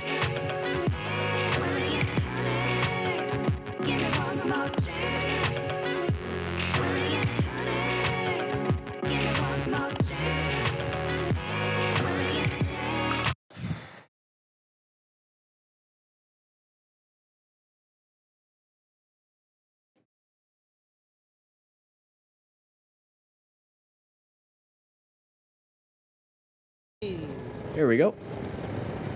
Sharp left turn coming up ahead. Oh, we somehow got here. We're all stopped. You guys okay? What happened? Okay, so Oh man. when I see something like this, Oh. see the rollover? Very high mechanism. Is he still in the vehicle? Oh man, God Looks like a damn hand. it, man. He's hurt. What can we do? Just anything. That's a really. All right, we got EMS on scene. So there was a, oh. See, they're gonna have to extricate him out. Yeah, I don't think it's. Some spreaders. In the end, Those are fun to use. They're a lot of fun. So we come up to here, right? We come up to here. What can we do? What is it that we can help out with? That he even asked that. Let's see. So you see this. Oh man, God damn it, man. He's hurt. So he wants to help. What can we do? Thank you for asking. What can we do here so we can rescue? You already remained calm. You're ensuring your safety. You're moving over to the side. So very good. So what can you do? You don't have a lot of stuff with you. I mean, if you have a Tremoto pack, that's great. You can do a lot more, but these guys have nothing. So what can we do? If that person is bleeding out majorly, okay, from an arm or side or whatever, we can at least do direct pressure. We can at least do that. So always carry some nitrile gloves. Always carry some gloves just in case you don't get blood all over your hands. That's not fun. You don't know what they have in their blood and any bloodborne pathogens. So you can at least do direct pressure. Now, if you have an actual kit, so you have a tourniquet like this, you can actually do, and you can apply a tourniquet. You can pack the wound if you know how to do that. So all the stop major bleed stuff, that's a skill set you learn from Stop the Bleed. It's a nice course. It's a fun course. It's put on in the United States, so check it out. It's very cheap or free. You get to learn quite a bit. So what can you do? Also help direct traffic, do anything, because there's no EMS on scene yet. So nobody with skills are there yet. So another thing you can do is did somebody call 911? You'd be surprised. A lot of people standing around might not have called 911. You might be the first person to even ask that question or be the first person to actually do it. So call 911 at minimum. So make sure you do that. Anything. That's a really. If he's in a lot of pain or if he's like really messed up, so now we got a state trooper on, that's very good. But if he's really messed up, you don't want to be pulling the patient out, okay? you just kind of secure the scene. You make sure there's no major bleeds because that kind of stuff, that person will die if they're bleeding out pretty bad before even EMS shows up. You won't be able to get him out, but if he's bleeding from, let's say, the right leg, okay, the right leg, you can get in on that passenger side and put direct pressure on that right leg. You might even put your knee on his right leg so you can use your weight for direct pressure. You can do something to stop any major bleeds, but you're not going to be able to pull them out. You're not going to be able to do surgery on them. You're not able to do any of that stuff, but at least stop the major bleeds until they show up, and then they can start doing their own stuff. That's something you can do. Yeah, it's a lot of fun doing that. Thanks for watching till the Oh, you're welcome, MotoStars. Thank you. I appreciate that. So, guys, grab yourself a slice of pizza. I'll see you guys on the next live stream. Oh, here we go. Getting some gas. So it was about $5 and $1.99. Okay, getting some gas. I like to be off the bike when I'm filling it up. Because now you're balancing the bike and trying to... Hey, it's at QT. Getting himself a pizza. Seem like a funny situation, but it could end in a really terrible way. Oh, it locked in. Oh, no. Oh, no. Oh, stupid. I know what's that happened. Jimmy. So that right there, this right there is why I don't want anybody filling their gas tank sitting on it. Okay, I'm going to explain it. I'm doing too much here. Okay, for one, you're balancing the bike. Okay, if you're a new rider or any type of rider, just listen. You're balancing the bike with your legs. Okay, so now you're using some brain power to balance the bike. Okay, cool, not a big deal. And I know why people do it. They want to do it because the bike is vertical, so you get the most gas inside your vehicle because now it's straight. Because if it's off on an angle on the side stand, you get a little bit less. Not a big deal. Whatever. Just fill up again. Anyways, we're balancing the bike. Now we're on top of it, trying to control the gas gun. Basically, we're trying to control it while balancing the bike. And if anything happens, if something like this happens, and your bike is red hot because you've been riding for a while, you're going to fill up at the very end of the ride. Your exhaust is hot. Your engine is hot. It doesn't take much for hydrocarbons like gasoline to get to that upper flammable limit or even the lower flammable limit, where the moment the vapors get too hot, they combust. It's the vapors. It's not the actual liquid that combusts. It's the liquid off-gassing into vapors that actually catch fire. It's called pyrolysis. So we're getting to the point here where if we're on the bike, it's hot, we're stuck straddling the bike, we get gas coming out off the sides like this. In a really terrible way. No. Any vapor that touches or gets close enough and it hits that lower flammable limit on your bike because your bike is hot, guess what happens here? You catch fire. And you're straddling the bike and it caught fire. You can't escape quick enough.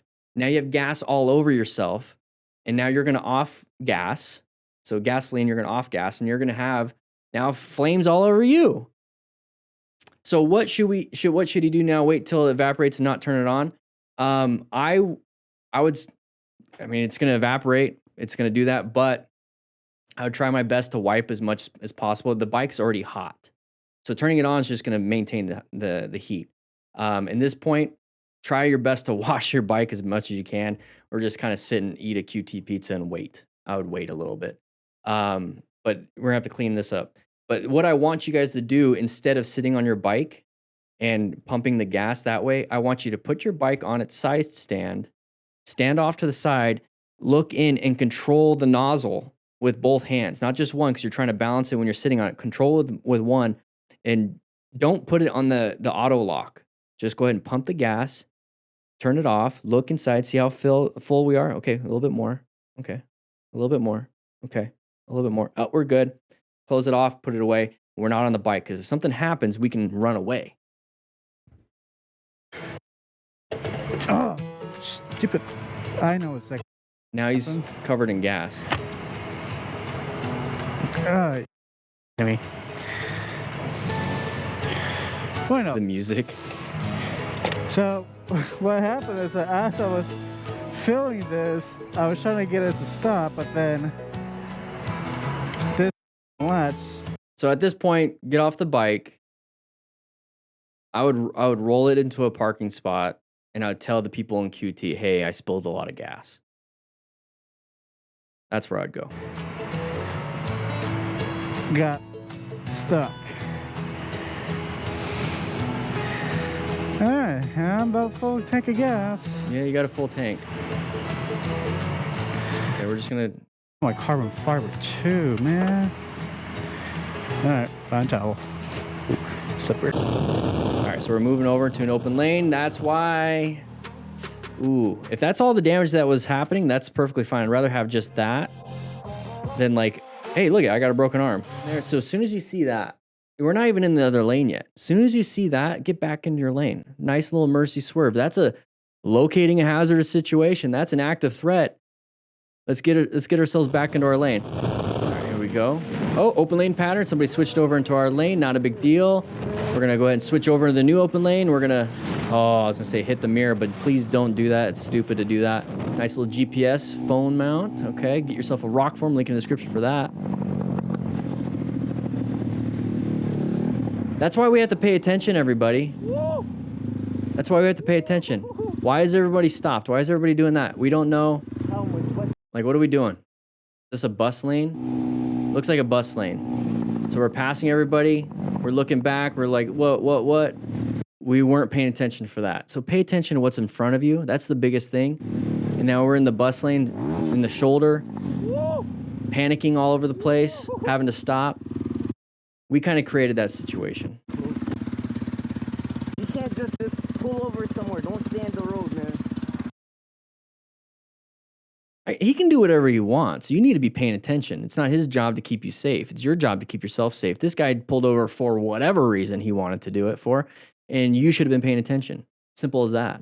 Here we go. Oh, drop the bike. Drop the bike. Not a big deal. It's not an emergency. You just go ahead and pick it back up. It's okay. Make fun of him for a little bit. Move on. Good job, Cool Breeze Rider. This is the third time it's gone down, so... Third time. You're gonna die on that. No. They're so much fun. Thanks for that. Appreciate it. Yeah, that's how you handle it. That's how you handle You it. had to say that. Yeah. Don't kill me. I literally did it. Yeah, is it a threat? Hey, you're gonna die on that. Are you gonna hit me? Are you gonna kill me? Are you? You're scaring me, lady. All right, going around this nice little mountain. Love the view. Just cruising. It'd be a shame if we crashed into the side of the mountain because we weren't paying attention.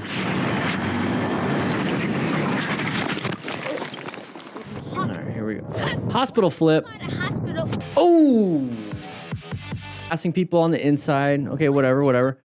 That car decided to turn. Now, they probably weren't supposed to be turning from the far right lane, because we're looking at it at a different angle here. Far right lane to make that left-handed turn. Weren't supposed to be doing that, so what can we do? Not much. We can take that exit with them. That's pretty much it. We're going to swerve into the exit, and we're going to meet everybody else at the meeting spot later. Talk to each other in the car. I was like, hey, I'm taking this exit. The car cut me off. Massive impact, though. Okay, what's going on? What's going on?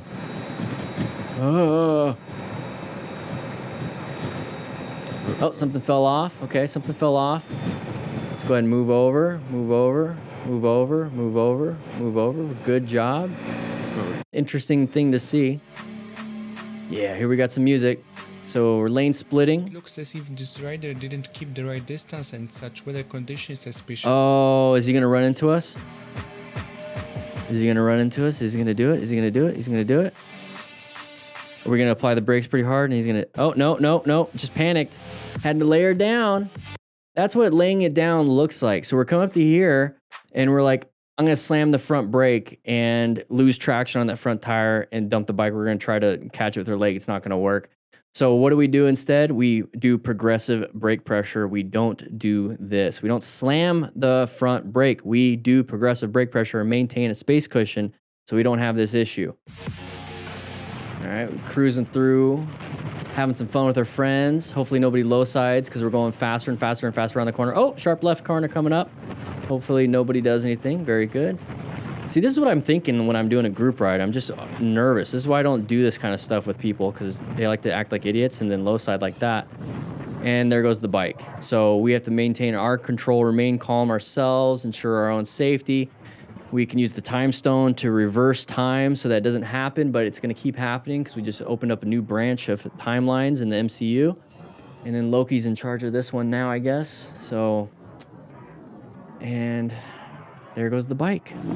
Yeah, all over the place. We're in our own lane. That's oncoming traffic. With a friend was a huge experience. Sharp right turn coming up ahead. To the biker, but the same can be said. Looks like he's trying to get his attention. That's why you guys have cardos. Talk to each other. You don't have to get side by side and do hand signals. Grab yourself a cardo pack talk edge so you guys can chat with each other. Come. Why? He went down. See, that's why you can talk. So you went down on the crazy little roads in the corner. So planning your ride, locating hazardous situations. Corners are hazardous situations. He went down. How are we going to rescue now? So real quick, I would have somebody around that corner over there slowing traffic down.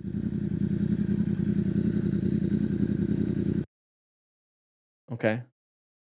Of course, it's a S1000 double R. No gear whatsoever other than a helmet and gloves. Come on, guys. Wear a jacket. If you're going to be... You spend that much money on a bike, wear gear. Wear gear. You can afford that bike. Not... Well, your insurance is going to have to pay that off. Wear gear. Who cares about your keys? See how panic kind of kicks in? Don't know what to do. Thankfully, it's a nice grass runoff like on a track. Imagine if that was a cliff. Imagine if it was a guardrail. Imagine all these different issues. Like even grass. Look at this. Look at his shirt. Imagine. And this is a kind of cool view here. So grass left some grass stains, right? That's point of impact. That's impact, right? Now imagine if this was asphalt. That's where it's hitting. So look where it's hitting. It's hitting on the shoulder. It's hitting on the side. It's hitting where some of the back protector would be. It's hitting all the abrasion areas of your gear. Your nice little cotton shirt is not going to stop it, even on grass.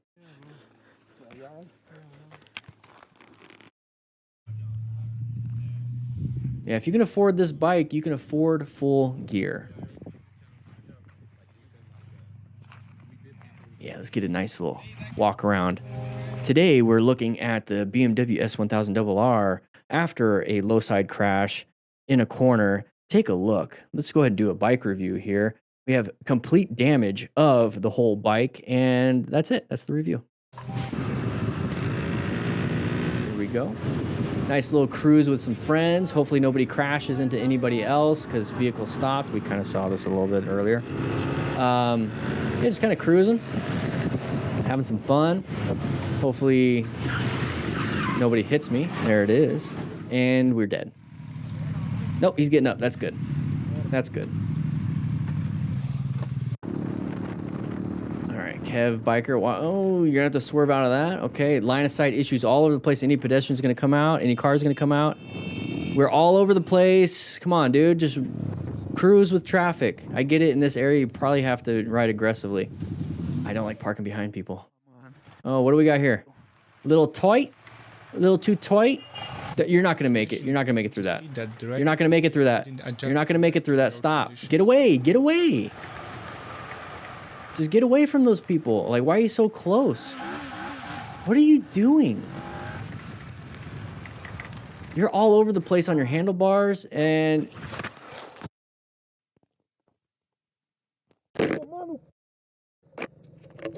He's going to blame everybody but himself. He's going to blame everybody but himself. All right, so somebody's pulling out. We're in a car. There's the motorcycle. Ooh, got lucky. Got very lucky. Barely even swerved. Don't ride like this, guys. Don't ride like this. All right, engineering gone wrong. That's his name. All right, so we're coming around the corner, just kind of cruising. We have a merge area. Find a way to merge. That person's coming over because they want to probably get into the right lane. Not a big deal. What the heck was that all about? Oh, geez. No citation, all right? No citation. All right, just make sure you slow it down for me. I know these things. I bet. I want one of these. So. Really? Yeah, it's cool. Nice cop. Sorry, bro. All right. T&B motocross. Nice chill ride. No audio. Coming up to a stoplight. That's an intersection. Be careful for anybody stopping hard in front of you. Or now that guy wants to come over. That was a nice little open lane pattern. You guys see that? So we're coming up to here. That white vehicle wants to get into the right lane. This vehicle in the back doesn't want to be behind the white vehicle. But if I have to, I have to. You know, if I'm the car.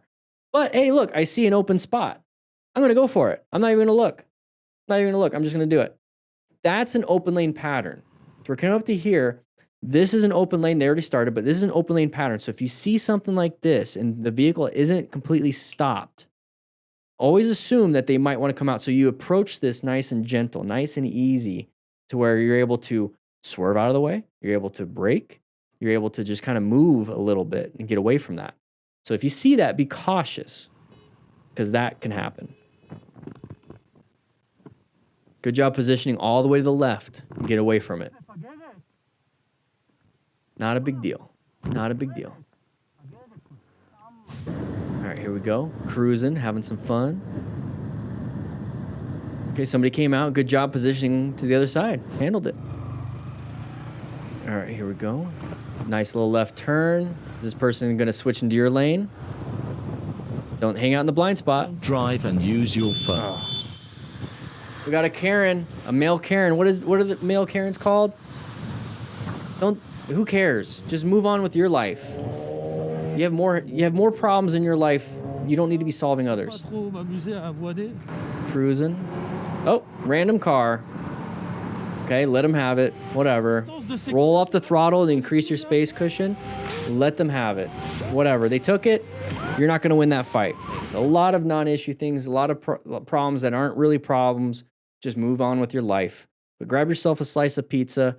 Oh, uncommon thing. People are freaking out. Good swerve. I'm glad that truck was able to stop. Probably saw that motorcyclist coming. So we're coming up to here, line of sight issue, whatever it is. You know, we're having to merge over. We're going to pass them and do this. Did a nice little head check right there. So we see the vehicles in front of us. Kind of hard to see, but we can see them. One of them's kind of turned to the left. Kind of weird. All of a sudden does that. So they're swerving out of the way. Uh-oh, this isn't good. I'm in the lane. They're swerving out of the lane or swerving out of the way in the same lane. So we're going to do that. We see the truck now moving. Where's our escape path? So that's going to be the biggest thing here is like at this point, because we're planning a ride, it's like, where's the escape? Do I go left? That vehicle's there. I could probably sneak through. Hopefully they don't keep moving. I could swerve right. I have multiple lanes, but I got that big truck kind of in a bad spot. And so we come up to here. It does a nice swerve. Thankfully, the truck stopped so that, and it didn't keep going because we would have had to swerve harder and then hopefully make that little gap. So we're in a very lucky situation here. All right, sharp right turn. You said 15 miles an hour, sharp right turn. We're going 40 something. Going a little fast on it. Managed it. Let's do a little power wheelie. What's this turn look like? I don't know, but I was going a little too fast. And there's the impact. Crushed his genitalia, his balls. Sharp right turn, 15 miles per hour recommended. We did make it going 30. So we were going like 50 something here. Okay. He's going to slow down a little bit. It looks like he's using his rear brake. He's not even grabbing the front brake. So he's using his rear brake to slow down from 50 to 30. Very lucky in the middle of the turn, didn't lose traction on that rear tire. Very lucky. And now we're going to shift up. He has his hand on the clutch. He's going to shift up. We're going to go ahead and power wheelie it up. Let's see what we're at here. 54 miles per hour. Okay, very cool. There's no sign that says, hey, it's a sharp left turn. But you can see on the road how the road kind of disappears to the left. That indicates there's a turn. Now, part of plan is to locate hazardous situations. We know ourselves we're not going to do wheelies like that. As smart riders, we're not going to do that. But let's say we're just speeding up anyways, no wheelie, right? Speeding up, no wheelie. Now we have a turn coming up. Oh, crap. What do we do? Well, you got to do some braking right here. Front brake, not rear brake, front brake. Oh. He's not even doing that. He's maybe got his middle finger on it. And he's saying, oh, lost traction. See my butt moving? The loss of traction right there? That's going to be the rear brake being slammed again. So previous, we did a rear brake to slow down before a turn. We're doing rear brake to slow down here. You see how it becomes a problem? It's a training scar. We're so used to using the rear brake on easy little turns, but now when it comes to emergency, we're not trained to do the front brake. We're not trained to do emergency progressive braking. We're training ourselves to keep using that rear brake with the right foot. Now when it comes to panic, we slam it. We slam it. And, you know, car drivers typically, when they go to motorcycle riding, that's what they do, because in a car, you use your right foot to apply the brakes. So we made the same mistake here and went straight. And we hurt ourselves pretty bad. Now, these are all things that we talk about all the time on the Smart Rider crew. Now, this is an app. This is a part of school. This is going to be a big chat room with everyone. And you actually get a classroom with all my downloads, the Smart Rider drills, and the Riding Smart book, everything in there. So check it out. 7-day free trial. Become a member. Links can be in the description. All right, here we go. Wheelie Weasel. Gonna gun it. Okay, we're going almost 90. You see how the front end's starting to get a little wispy, if that's even a word. So we should probably be slowing it down before the turn, and lost traction. So we're going really fast with possibly knobby tires. So what I was saying is a little wispy here. You see him gunning it. So what happens when you apply a lot of acceleration? That front end just kind of starts to lift up a little bit. Just starts to lift up a little bit. So watch the front end just kind of get almost like we're hydroplaning right there. See how it's just like, doesn't that look like the start of a speed wobble? Why do you think speed wobbles tend to happen? Because we're accelerating speed, going super fast, and all of a sudden the front end just starts doing this. Now, if you do it even more and you're speeding more, it's just going to start doing more. And all of a sudden now it's just like, oh my gosh, what's going on? So we're pushing the bike to its absolute limit here, and it's a dirt bike, basically. So you have knobbies on it, so you don't even have traction in the first place. And so now we're coming into the corner super hard, and we dump the bike. And we hit the guardrail. Fun little Honda CRF. Pushed it to its limit. I don't like being parked right here, guys. This is what I'm going to just say real quick. Park off to the sides. Either this side or this side. I wouldn't do this side just because like there's no escape. And it's going to be hard to get through there. Because if a car behind you is not paying attention, especially at night, they're probably going to hit you. I would rather be off to the sides over here in case I see in my mirrors a car is not slowing down. I can either gun it straight and do like a lane splitting type thing, or I can get into the next lane and gun it. Okay, that's why. I don't want to be behind a vehicle. I don't want to be sandwiched. Behavior from the driver who starts reversing without checking. And same thing here, reversing. Simply drives away. If you're off to the side, they're not going to hit you. Why would they reverse? Kind of a D-bag move. Maybe this is a right turn only lane, and they wanted to go straight. I don't understand. Yeah, let's pull over. At least she asked. Typically, you see people come out and they like look at their bumper, and then they're like, "What'd you do?" She just takes off. Is she just taking off? But she just straight took. I just told her, lady, I take it back. You're a piece of shit. All right, here we go. We're watching a screen to watch a screen. Let's see what happens here. All right, so we have a group ride. Not paying attention. All right, here we go. Okay, open lane pattern. You guys saw that? Did you guys see that? Let's not get mad. Let's move on. We handled it. We solved the problem. It's a close call, not a crash. Let's get a little muting on that because Linkin Park's amazing, but it's also copyrighted. This right here is dumb. That's dumb. And Michael Bay did not direct this. There's not enough CGI in it. What do we have? We have an open lane pattern. We have an open lane in the middle. Okay, this is where we're going. We have a vehicle in front of us stuck behind. Even in the fast lane, stuck behind somebody. So they're going to see that open lane switch over. It's simple as that. That's what we're going to do. That's what we're doing right now. As this motorcycle rider, we see that we're stuck behind this vehicle. We see an open lane and our buddy took it. Let's just get with them, right? That's what we're going to do too. So we started doing that. We just started doing that. They have their indicator. Let's go back just a little bit. Let's get that indicator up on the screen. Come on. There it is. They have the indicator. All right, cool. We're staggered. That other guy's staggered with the car. Should be able to see that. Apply the brakes, let him in. Simple as that. But no, we wanted it. So moved over, stuck behind that vehicle, moved over just like we were. Okay. And we're just going to keep fighting for the lane. So if I was that motorcycle rider up ahead, if I was this dude right here, part of what we do on Riding Smart, and we have it on the Smart Rider crew, Riding Smart, okay? right there. Okay, chapter 5. Chapter 5, neighborhood riding. It's in there. You get a full course and everything. Emergency acceleration, emergency braking, emergency swerving. Those are the 3 things that you can do. So in this situation, what can we do? Emergency accelerate out into the other lane on the right. Simple as that. Get out of the way. What he's doing the 4th. There you go. The 4th thing that we do is act like idiots. Those are 3 things are the appropriate responses. The 4th thing is an idiot response. And that's either going to rev bomb, we're going to fight for the lane, we're going to hit mirrors, we're going to do all this stupid stuff. He's doing something stupid here. He's fighting for the lane. He's going to lose this fight. He's a tiny little object against a giant one. Law of gross tonnage, everybody. Get yourself out of there. Stop fighting for it. You can be angry all you want. But then we have us being dumb too. Okay, we're in the other lane. Not a big deal. We cut off the other driver. We're not going to take accountability for our behavior for doing something stupid to the guy behind us. So now that guy has to slam the brakes because he's thinking that we're going to be getting into a crash with a big vehicle. He doesn't want to run us over. So we're causing chaos here. Okay, one little thing, we're going to add more. Okay, stupid. It's really stupid. So now he's going to fight for the lane, get in the same lane as the other driver. The other driver has to scoot over because he doesn't want to hit him. And then what do? Something dumb. We hit the mirror. Guys, just, I don't want to say take a chill pill, but crap. If they make those, do it. All right. We have a sharp right turn, said recommended 35 miles per hour. And we couldn't navigate the turn. We were not going to navigate this other. Oh my gosh. I was about to say we weren't going to. Oh, I was approaching a corner and I expected to handle it while I tried to lean as I usually do. I realized that the bigger pegs I installed do not allow me the clearance I am used to. So I off-road a bit, or off-road I went.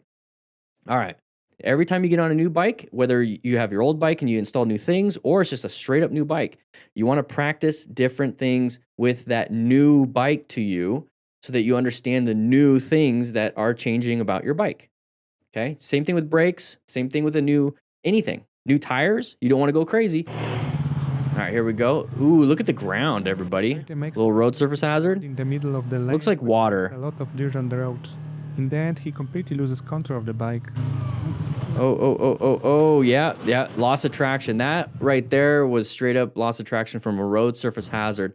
So part of planning your ride, everybody, is that when you see anything, so usually we talk about other vehicles. Those are the ones that are going to be the problem for us for most of the time. Okay. But when it's just us failing, it's usually a lack of navigating a corner by ourselves, or a road surface hazard causing us to lose traction on the 2 little tires that we have, and then we dump the bike. So here, when it comes to locating hazardous situations, is that we're on a road that has a lot of water, basically. There's some water on the road. Simple as that.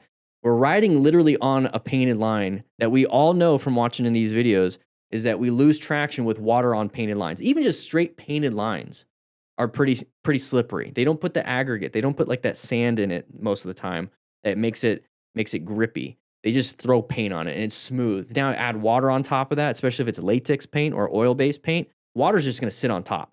So now you're just slip. So in the end, he completely loses control of the bike.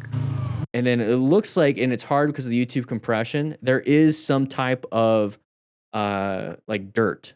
So now dirt with paint, with water, muddy painted lines, that's even worse.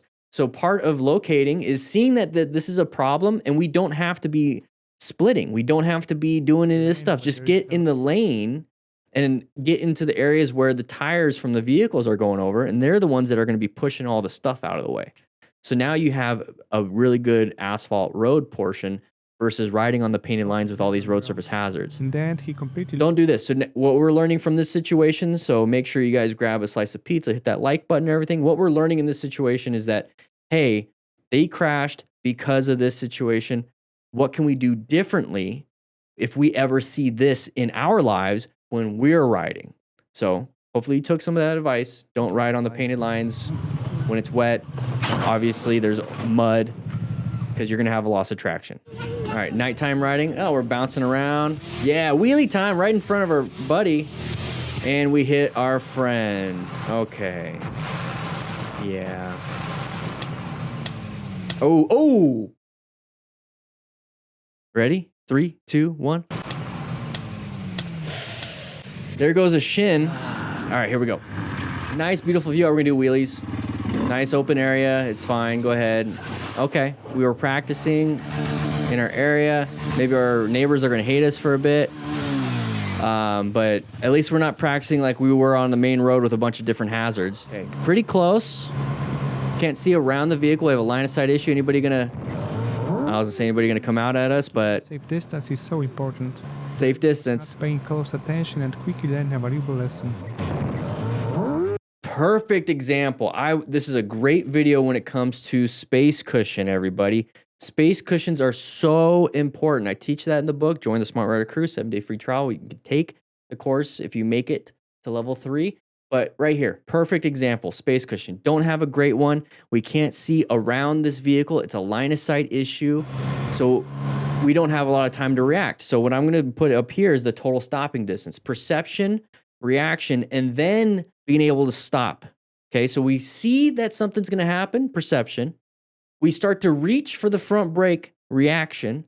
The moment we apply the front brake until we stop is braking distance, braking time, braking distance. So there's the equation in order to stop for total stopping distance. If we don't have an amazing space cushion, or at least one that is enough for us to stop, by the time we see something's about to happen, and by the time we see and start to react, it might be too late. You need to have enough of a space cushion to perceive it, react to it, and stop in time.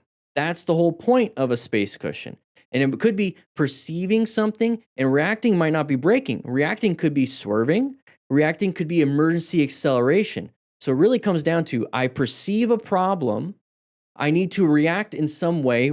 I like the word respond better. I'm going to respond to something. And that something is those 3 things: emergency braking, emergency swerving, emergency acceleration. So those 3 parts of the equation, what's important? What's the most important, everybody? Write it in the comments. What's the most important out of perception, response, or reaction, and whatever the action is? 3, 2, 1, perception. Perception is the most important thing in motorcycle riding, or basically anything you do in this world. You need to be able to perceive what the real problem is so you can react or respond with a solution. That's so important. You can't just keep responding with solutions to problems that aren't even existent. And that is one of the parts of plan. First, you have to put yourself in a position for safety, and you have to locate and assess. Locate and assess. That's perception and getting real close to responding. Navigation is the response. So slow speed, 25%. You're going to see his head move. Oh, there's the oh crap. You see the movement change. So he's like, oh crap. So he just now perceived it. And now there's the reaction. And this is the action of braking. You'd swerve, brake, or emergency accelerate. Just not enough time. So maintaining a good space cushion, being able to see these hazards ahead of time. Now, what do I say when it comes to planning and when it comes to what we should be looking out for? Okay, locating hazardous situations. Intersections are hazardous situations. Corners are hazardous situations. Sides of the vehicle, all these different patterns can be hazardous situations. So when we see that there's an intersection coming up, let's remove the amount of time it takes for us to perceive. So we already know, hey, we know intersections are dangerous places. Boom, we just perceived it. So now that we perceived it, what can we do to minimize the perception, response, and then action? So we perceived it. Okay, got it, done. Response, cover the front brake. Look for escape paths. Find out all these different things. If nothing happens, cool, you found all these different things. But if something does happen, you already perceived it. You already have your fingers and everything ready for your response. And now all you have to do, if the moment it happens, respond. Moment it happens, respond. Moment it happens, respond. Not moment it happens, what do I do? Now I respond. You see how it takes longer? Focus on planning your ride. And that's part of chapter 4 and chapter 5 of the new book, The Riding Smart book. So check it. If you're a brand new rider, do this, grab this book, or join the crew and you get the digital and the whole course and everything. All right, here we go. Going around a corner. We don't know if anybody's gonna be in the other lane. It's blind corner. There's the other person. We slammed the brakes. Thankfully kept it up. Caused by the driver. Dumb driver, stupid driver. But like I just said in the previous video, is that when we're going in corners, intersections, different patterns, those are the hazardous situations. If I can't see around this corner, I have a line of sight issue. I don't know what's going around it. So I'm going to slow it down. I'm going to go around it nice and easy just in case an idiot is coming out. Now, why would an idiot, think about it. Why would an idiot be in my lane coming towards me? Just look at this image. It's common sense if you actually pay attention.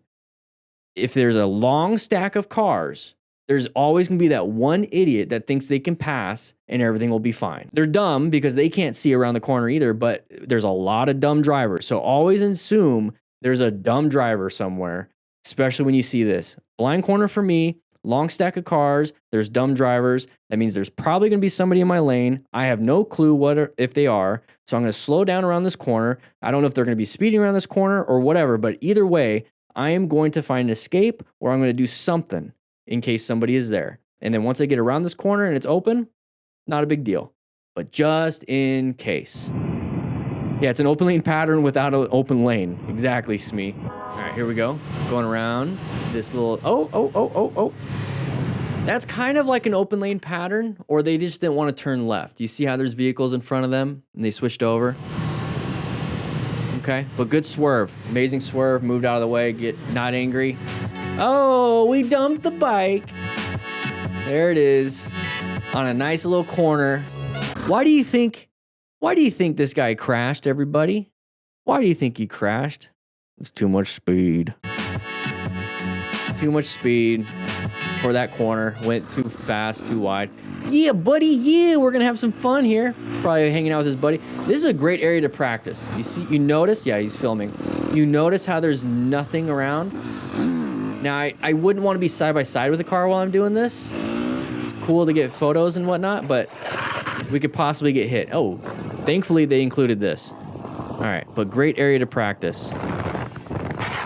Oh, you see the leg? And camera guy, come on. Don't put the camera down. Keep track of the guy falling. Like, yeah, I get it. Do your job. You're a camera guy.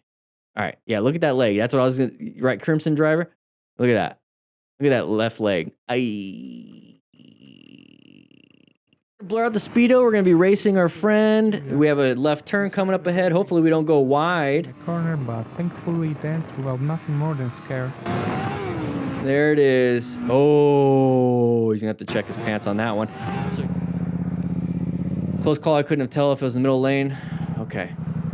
Oh, line of sight issue. That was a line of sight issue. Good job seeing that and waiting. Okay.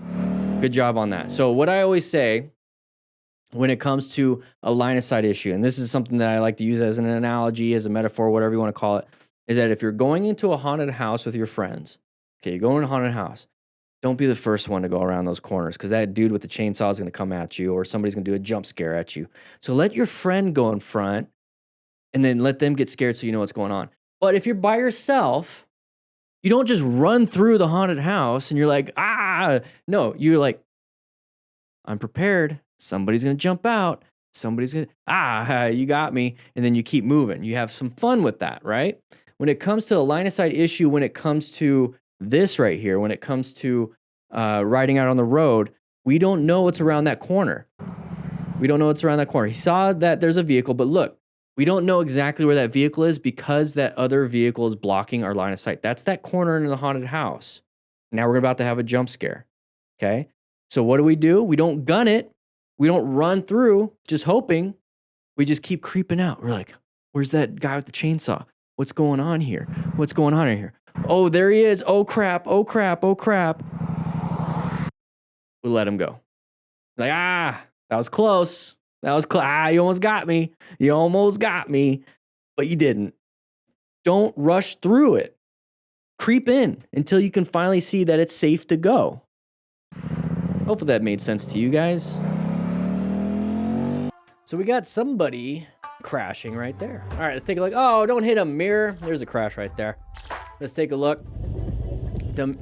Today we will start with a situation shot. Yeah, we're gonna start with a fuzzy helmet. Can happen on the Let's road. take a look. All right. Oh, random person, angry man. Just get out of there. What is this, Portland? All right. Let's take a look. R6 Ninja. Oh, witnessing a crash. Slow down, slow down, slow down. Move over. New position, new position, new position, new position. Okay, good. All right, nice little corner. Hopefully we're not going too fast around it and low siding. Oh. Oh, don't go fast around corners, everybody. Just kind of chill. Enjoy the ride. Especially with knobby tires like that. Not a good idea. Not a good idea. All right, nice ape hangers. Mini ape hangers. Got a ram mount. Prefer rock form. I love those. Nice slow speed. Oh, what's this person going to cut across? There, you've witnessed it. Slowed down, stopped. Good job, slow speed maneuvers. Guys, if you want to practice your slow speed maneuvers, we have the Smart Rider drill booklet right here. You can get the digital version, but grab it. You're going to practice 24 drills from beginner to expert, just really kind of going crazy. It'd be interesting to see if you could do this on this bike, but it looks like he switched to a wet road all of a sudden. All right, so we're getting up to here. It's very important to it's nice and slow. Markings which ooh, the concrete's going to be wet too, so nice and easy. Nice and easy. Oh, no, no, no, no. Oh, no, no. There goes the ape hanger is going to get bent. Ape hanger is going to get bent. Hopefully everything's fine. Pretty terrible situation. All right, police. Here we go. We got a police officer. Hopefully he doesn't want to move into the open lane pattern. Yep, there he goes. Let's go back just a little bit. I want you guys to see the tires. Watch the tires get over the line. It's an open lane pattern. Even cops. They're not checking the mirrors. Handled it. Watch, it gives him a ticket. Road rage, LOL. All right. What do we got here? A biker not liking us? Or is it another car? It's usually like these big Harley riders acting like idiots. Yeah, I don't like that you did that. I don't like it. I'm a big man. I'm a big man. Look at my rocker. I got a big bike. Just let the idiot be the idiot. Don't follow. I got time Just for this today. no, you don't. All right. Yeah, wheelie time. Wheelie time. Dumped the bike and broke her coccyx. Oh, that sucks. Yeah, you can hear the groans of the pain. Wikipedia. Black is the darkest color, the result of the absence or complete absorption of visible light.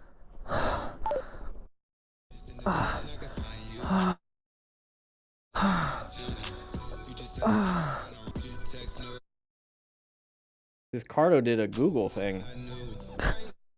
Guys, if you want a Cardo unit yourself, grab one. Links in the description for a Cardo Pack Talk Edge. It looks like he asked Google to look up the word black. Interesting. Hey, what's up, buddy? No club, no rules, just the ride. driver who hit a biker for some unknown reason. Further, Okay. rider reported Please that the wear biker a full face helmet. Wearing a 3/4 helmet's not the...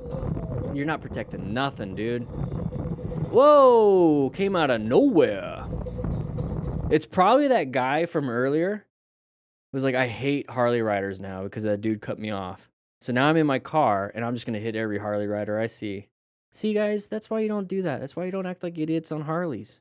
So if you have a big boy Harley, don't act like an idiot because then they're going to get in their car 6 months later and be like, I hate Harley riders and hit you or hit somebody else.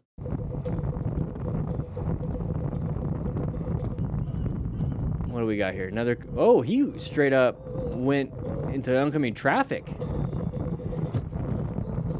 Oh, what a D-bag. He did not get knocked over. Hey, law of gross tonnage at that point. Did not get knocked over. All right, here we go. Intersection. What do we got here? He's looking both ways. Uh-oh, you're not supposed to turn left there, buddy. There's a median. There's a median. It probably says a one-way sign, like right there, probably. Oh, maybe not. They need to put a sign there. Yeah, they're going the wrong way. Get out of there, get out of there, get out of there, get out of there. All right, so we're cruising. Nice little view. What do we got here? Nothing really coming out at us. Oh, big ambulance. Ooh, got lucky. The ambulance driver shouldn't have done that. Shouldn't have done that. Should have looked both ways before crossing over, even with lights and sirens. Just because you have lights and sirens does not give you the right of way. Be careful out here, bikers. Cagers do not pay left-handed turn right there. Oh, came out of nowhere. Came out of nowhere because the text was in the way. That's kind of weird. So there's the driver right next to the B. Can't see much. Left-handed, sharp left turn. We have a passenger. You can see it in the mirror right there, wearing a black shirt of some sort. You can hear him scream it. Scary, scary, scary. Apply the brakes. Very good. Moved out of the way. Handled it. Good job. Good job. Check me out for more. All right. Where are we at? I don't know, but lots of different traffic. We're coming up to a... No, it's an off-ramp. Deliberately accelerated, making it difficult for Okay, so we're going to go ahead and move over to the open lane, right? Open lane pattern that we just did. Why are you getting mad? Wait, he shook his head. I was looking at you guys. Why did he shake his head? Accelerated, making it difficult for him to overtake. He decided to react strongly.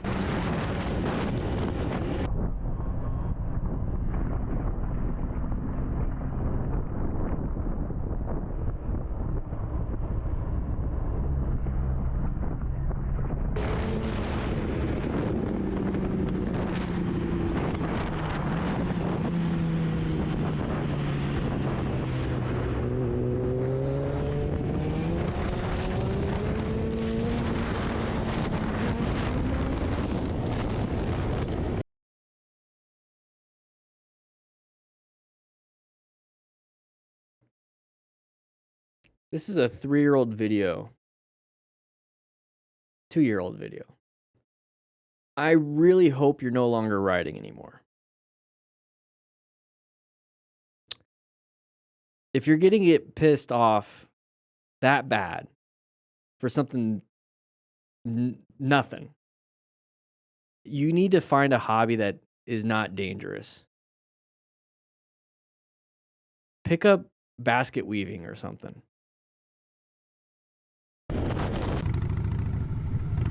Nice little...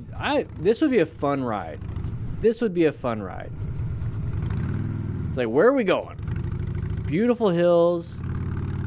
Lots of fun. What's around this corner? I don't know. Gun it, gun it, gun it, gun it. When in doubt, throttle out. Go, go, go, go, go, go, go, go, go, go. Oh, he's in the wrong gear. He stalled. Brakes, brakes, brakes, brakes, brakes, brakes. Grab that front brake. At least stop that tire. Yeah, you're going to stall, but it's better. Oh, no. Yeah, you might need to be in first or second gear for that. He's probably in third or fourth. Silvio Diego, YouTube. All right, what do we got here? Side of the pedestrian, side of the cyclist. Anybody gonna come out? No? Okay, what do we got? Anybody gonna run out? Usually it's a pedestrian kind of doing stupid stuff. Oh. No, never mind. Oh, beautiful bike got destroyed. Yeah. That sucks. He's walking. That's a good sign. Got lucky. Could have been a lot worse. That's the way I would look at it. That's the way I would look at it. All right, cruising through here. Yeah. I can't have this music. Okay, got him out of there. Got out of there. Very nice. Nice little bike meetup. We were meant to go there, but we're done. We're gonna be a little angry. You almost hit me. I didn't see you. Why would you do that? Do what? Come around in front of me like that. I was avoiding crashing inside of it. Literally in the side of you. Oh my God, you almost killed me. I was literally in that turn. I didn't see you. I made that look. You weren't there. You knew you came from nowhere. Okay, it was still your fault, right? I was literally only swerving in front of you, and I'm like, oh God, and because I would have had hit you, that would have been like, you would have been like, and I would have been like, and then yeah, exactly. And that's why I'm like, what the hell? And I was just make sure you're okay. After you just scared my life, I see my life and yours. I almost had a heart attack. Oh my God. I almost had a heart attack, man. You know. Okay. I hope you guys have a good day. Here we go. So we have, open lane pattern. We're going to switch lanes. They're going to switch lanes too. Everybody switched lanes. Another open lane pattern. We switched lanes. Very good. Open lane pattern. They switch lanes. Everyone wants to get into the open lane. Okay, so this is not a problem for us right here. It's a problem. Let's go back just a little bit. It's a problem if we accelerated and we got side by side with this vehicle. That's when it becomes a problem. And then they switch over because they didn't look and they sideswipe us. So we know in this situation, we're not going to accelerate hard to get next to them. And you notice my first line right here. So if we do want to pass, we want to get ahead of them because we want to, right?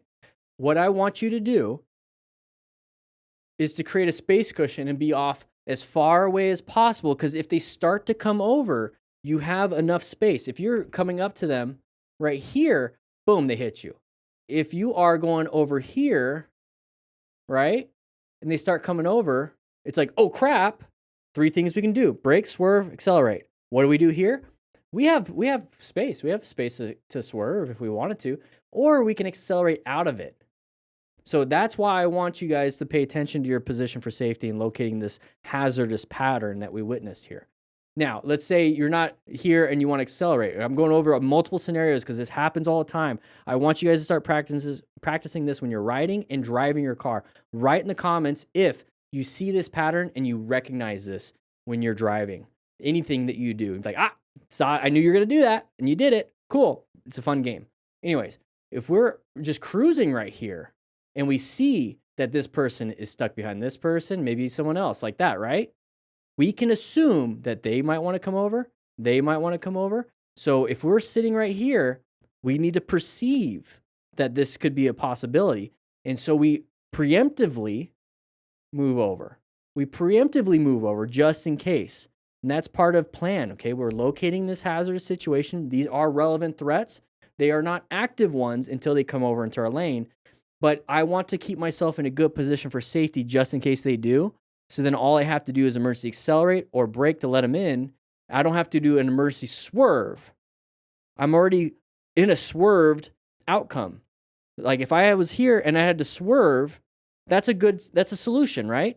Well, I'm going to make the solution happen already. I'm already in a good position now. And then if they do come out, I brake or I accelerate out. Simple. Simple. So once again, let's take a look. So we switched over. We are going to go ahead and switch over because we don't want to be stuck behind them. It's a natural human behavior. They did too. Oh, okay. We do the same. We just did the same thing. We did a head check. We're going to move over. Okay, cool. He did the same thing. He wants to move over. Okay, cool. Perfectly fine. It's going to happen over and over and over. Everyone's doing it. Everyone's doing it. It's going to happen over and over and over and over and over and over and over again. So the sooner you understand this pattern, it's called an open lane pattern. If you've never ridden or you want to learn how to ride, it's part of the new book. Okay, we talk about this in the Smart Rider Crew. There's a link in the description for that. But I want you guys to learn this pattern, and this is part of Chapter 5, your first ride. We talk about how to ride in the neighborhood. We go from zero, absolutely no experience whatsoever, to getting your license in this book. But Chapter 5, we talk about the 3 different things you can do and learn how to shift and all that stuff. And then Chapter 6, we apply the plan method to neighborhood riding, and then we get on the street and practice and practice and practice and get to the parking lot and practice. This will get you from zero, absolutely nothing. You just need a motorcycle and a permit, to riding your first time in the neighborhood, practicing everything I'm talking about right here, and then getting to a parking lot so you can practice the motorcycle operator skills test, which is a couple exercises that you typically have to do at the DMV, so just get your endorsement, okay? But this is so important. This right here will keep you safe if you can recognize this pattern. This happens so many times. All right, here we go. Decent position. It's a little, okay, old lady. Walk. Oh my gosh. You guys see that? Yeah, I'd be honking too at the driver. You guys saw that, right? Please tell me you saw that. There's the old lady. Okay, watch. She's walking across. It's a line of sight issue. Dude just almost clips her.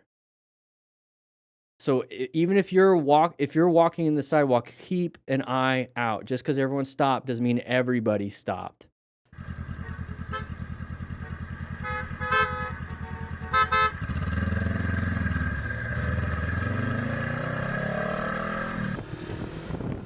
All right, here we go.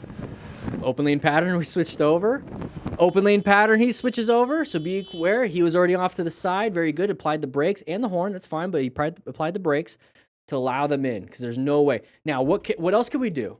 Remember what I said? We could either swerve, accelerate, or brake. Now, in this situation, we can't swerve left. Well, we can. You can do whatever you want. You can't fly, but you can swerve left if you're going in the ditch. Okay, not the best escape route. Now, what can we do instead? We can either, if we have a very fast bike, it's really good torquey, we can, bam, emergency accelerate out if we can. Now it's going to be a hard gap to get. Now this person's already going, you're going to have to go faster than them, or we can go slower than they are and they can take the lane, we can apply the brakes and go back. When I say go back, we're not going reverse, but it makes them go forward and it's like we're back here. So you can apply the brakes or emergency accelerate out. But that is an open lane pattern too. That's exactly what it is. Yeah, pass it. Never sit by a truck, pass it slow or pass it or don't pass it slow. Sorry about that. Don't pass it slow, pass it rapidly. Perfect. Yeah. 3 hours into this live stream. All right, here we go. All right. Okay, merge area. Okay. They applied the brakes, let them in. We anticipated they might have done that. So we applied the brakes, handled it perfectly. Love it. Handled it.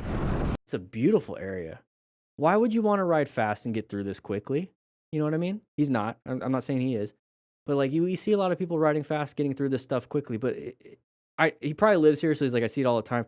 But for me, it's like, it's beautiful. Find the beauty in all these things, even if you see it all the time. You know, always search for the beauty. And that's a life lesson too, okay? Your wife, husband, whatever it is, always search for the beautiful things about them, even if you see them all the time. You always find it. Always find it. Always show appreciation. Always, always, always, always, always, always, always. And you're just going to enjoy it. Now, it's raining. I don't enjoy it that much, but, I mean, it's a beautiful area.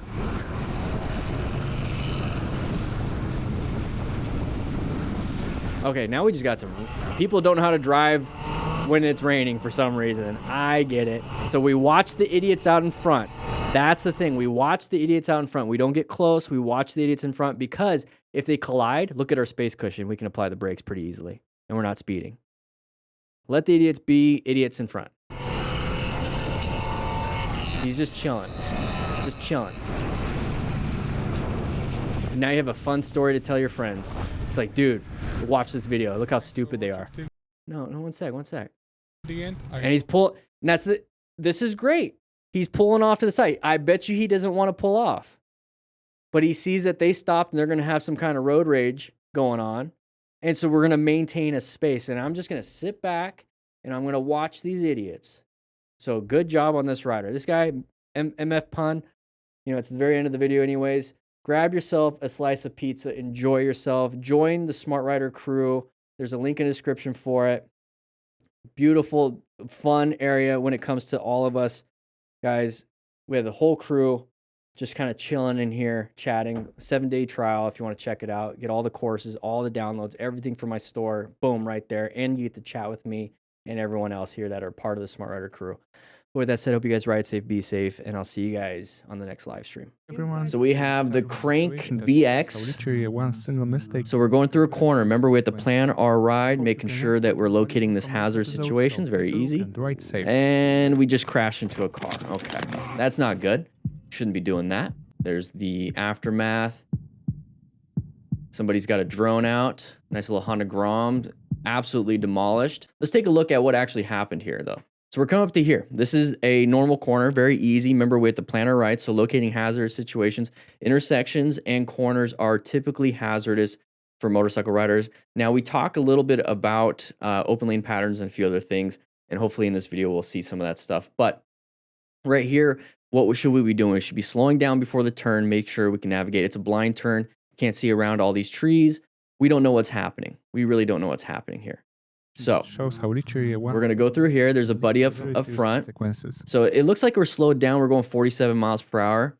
Not too bad. This should be pretty easy. He's setting himself up for the turn. He's going to start doing, he's starting to slow down a little bit. He thinks he's a little freaked out, so he's using the front brake. And then he's constantly going to the brake, into the brake, into the brake. So maybe he's trying to keep up with his friend. This is where you talk to each other on your Cardo Pack Talk Edges. Link in the description for a discount on that. But you can talk to him and be like, hey, I can't keep up with you. Either he slows down or I'll meet you at the next spot. So we come up to here and we start to have a little bit of a panic. Now, we could have just kept navigating through the corner. We talk a little bit about target fixation. A lot of people say target fixation is a big problem. No, target fixation is part of the tools that you have. You can either target fixate on the problem like that, or you can target fixate on the solution. So you don't want to target fixate on the problem. You want to target fixate on the solution. So target fixating on this focuses you on having to try to go towards it. So you hear about target fixation, like, oh, I looked over here and then I went towards it. Yeah, that's what happens with target fixation. Okay, I keep using that word over and over again. It's basically where you're focusing. Wherever you focus is where you go. Okay, and that applies to everything in life. So if you focus on the solution, you focus on the real thing that's going to solve your problem, that's where you're going to go. So go towards that. So if you get to the point where you get distracted from your focus, okay, if you get on TikTok or if you get on anything while you're at work, you're not working, you're over here focusing on the wrong things and you start distracting yourself and you're like, oh crap, I need to get back to work. There's that. But if you're riding and you're like, oh, what's this? You get distracted on the problem, that's where you start to go. So you have to force yourself to get back into focus on the actual thing. So focus, once you get to here, like, and you're looking at this and you get distracted by the TikTok or you're getting distracted by the problem over here when you're riding, you need to go like, no, focus, focus, focus, focus, focus. So you have to direct your eyeballs back to this. To actively do it versus just letting your body do it. Actively do it. So actively put yourself back in this position. Your natural body's going to get towards that position because that's where you're focused on, and you solve the problem, okay? So that's why you need to use target fixation as a tool to get yourself out of situations versus letting it just happen so then you fail, okay? Safe. There's the impact. Not good. What's happening here? Nice little view. Looks like Arizona. Hey, good job. No, good job. So this is part of planning your ride. Let's take a look at what happened here. So plan your ride. So we're coming up to here, okay? Remember what I said, locating hazardous situations, intersections, and corners. Now, having a gas station, having a business, if you're riding in the neighborhood, learning how to ride, which, guys, by the way, we have the new book. I start you off in the neighborhood so that you can understand these principles. So in a neighborhood, treat every driveway as a possible intersection, and then locate those sides of the vehicles in those driveways. You know how people back into their driveway or they're parked that way, whatever it is, but it's side of you. So you see that. That's going to let you understand and learn how to observe these sides of the vehicles. And then on top of it, in the neighborhood, you have intersections. So you start there. But same thing here with businesses. People want to come in and go in. Okay, it's as simple as that. So we see this right here. Somebody decides to do that. We can't stop in time. Remember the three things we can do: brake, swerve, and accelerate. We're not going to be able to stop in time. We could slow down. We can slow down so that if we do have an impact, it's not going to be at a higher speed, or we can slow down hopefully enough to allow them in and then we can go. But we can swerve also. So he made a great choice about swerving onto the shoulder, not too far. He tried to make it very easy on that tiny little shoulder. He did his best he could. He went a little bit off, right? So he went a little bit off, but it's still pavement. So it's still pavement. So very good. Good job. So he located the hazardous situation, saw that it was a relevant threat because it had the turn signal on. It became an active threat the moment he crossed over into our lane. So we have to navigate this active threat by putting ourselves in a new position for safety. And we do that by swerving, acceleration, or braking. So he swerved into a new position for safety off to here. And now we're in this position for safety. Now what can we do? Because it rotates. It constantly rotates. So we're in a new position for safety. Is this hazardous situation still happening? Is this still a relevant threat? Let's go ahead and continue navigating till we're out of this situation. So what can we do here? Do we keep swerving? We can do another swerve. We can do braking, it's not going to help too much. Or we can do emergency acceleration. So we swerved into the new position for safety. We can choose to swerve more because there's more pavement, right? Or we can swerve. Now we're here. We can accelerate out. So it's not just one of the three. You don't just swerve and you're like, I'm good. You have to swerve back. You can't just be like, oh, I braked. Now I'm standing here in the roadway. I'm good. You can't just emergency accelerate and keep doing this, right? Because now you're going to keep going in speed and probably get a ticket or run into something.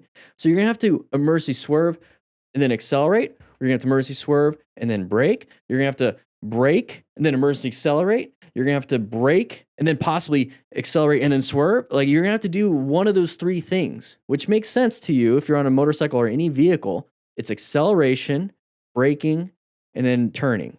Those are the three things we can do because we can only accelerate, brake, turn. That's all we can do on a motorcycle. Honking the horn's not going to do anything. Rev bombing's not going to do anything. You got to do something to move your body out of the way. So good job on this rider. I'm really happy we have something. So that's another thing is we have a stop sign coming up. So now we just passed the whole problem. We have a stop sign coming up. Why would we have a stop sign? It's an intersection. So we're back into planning.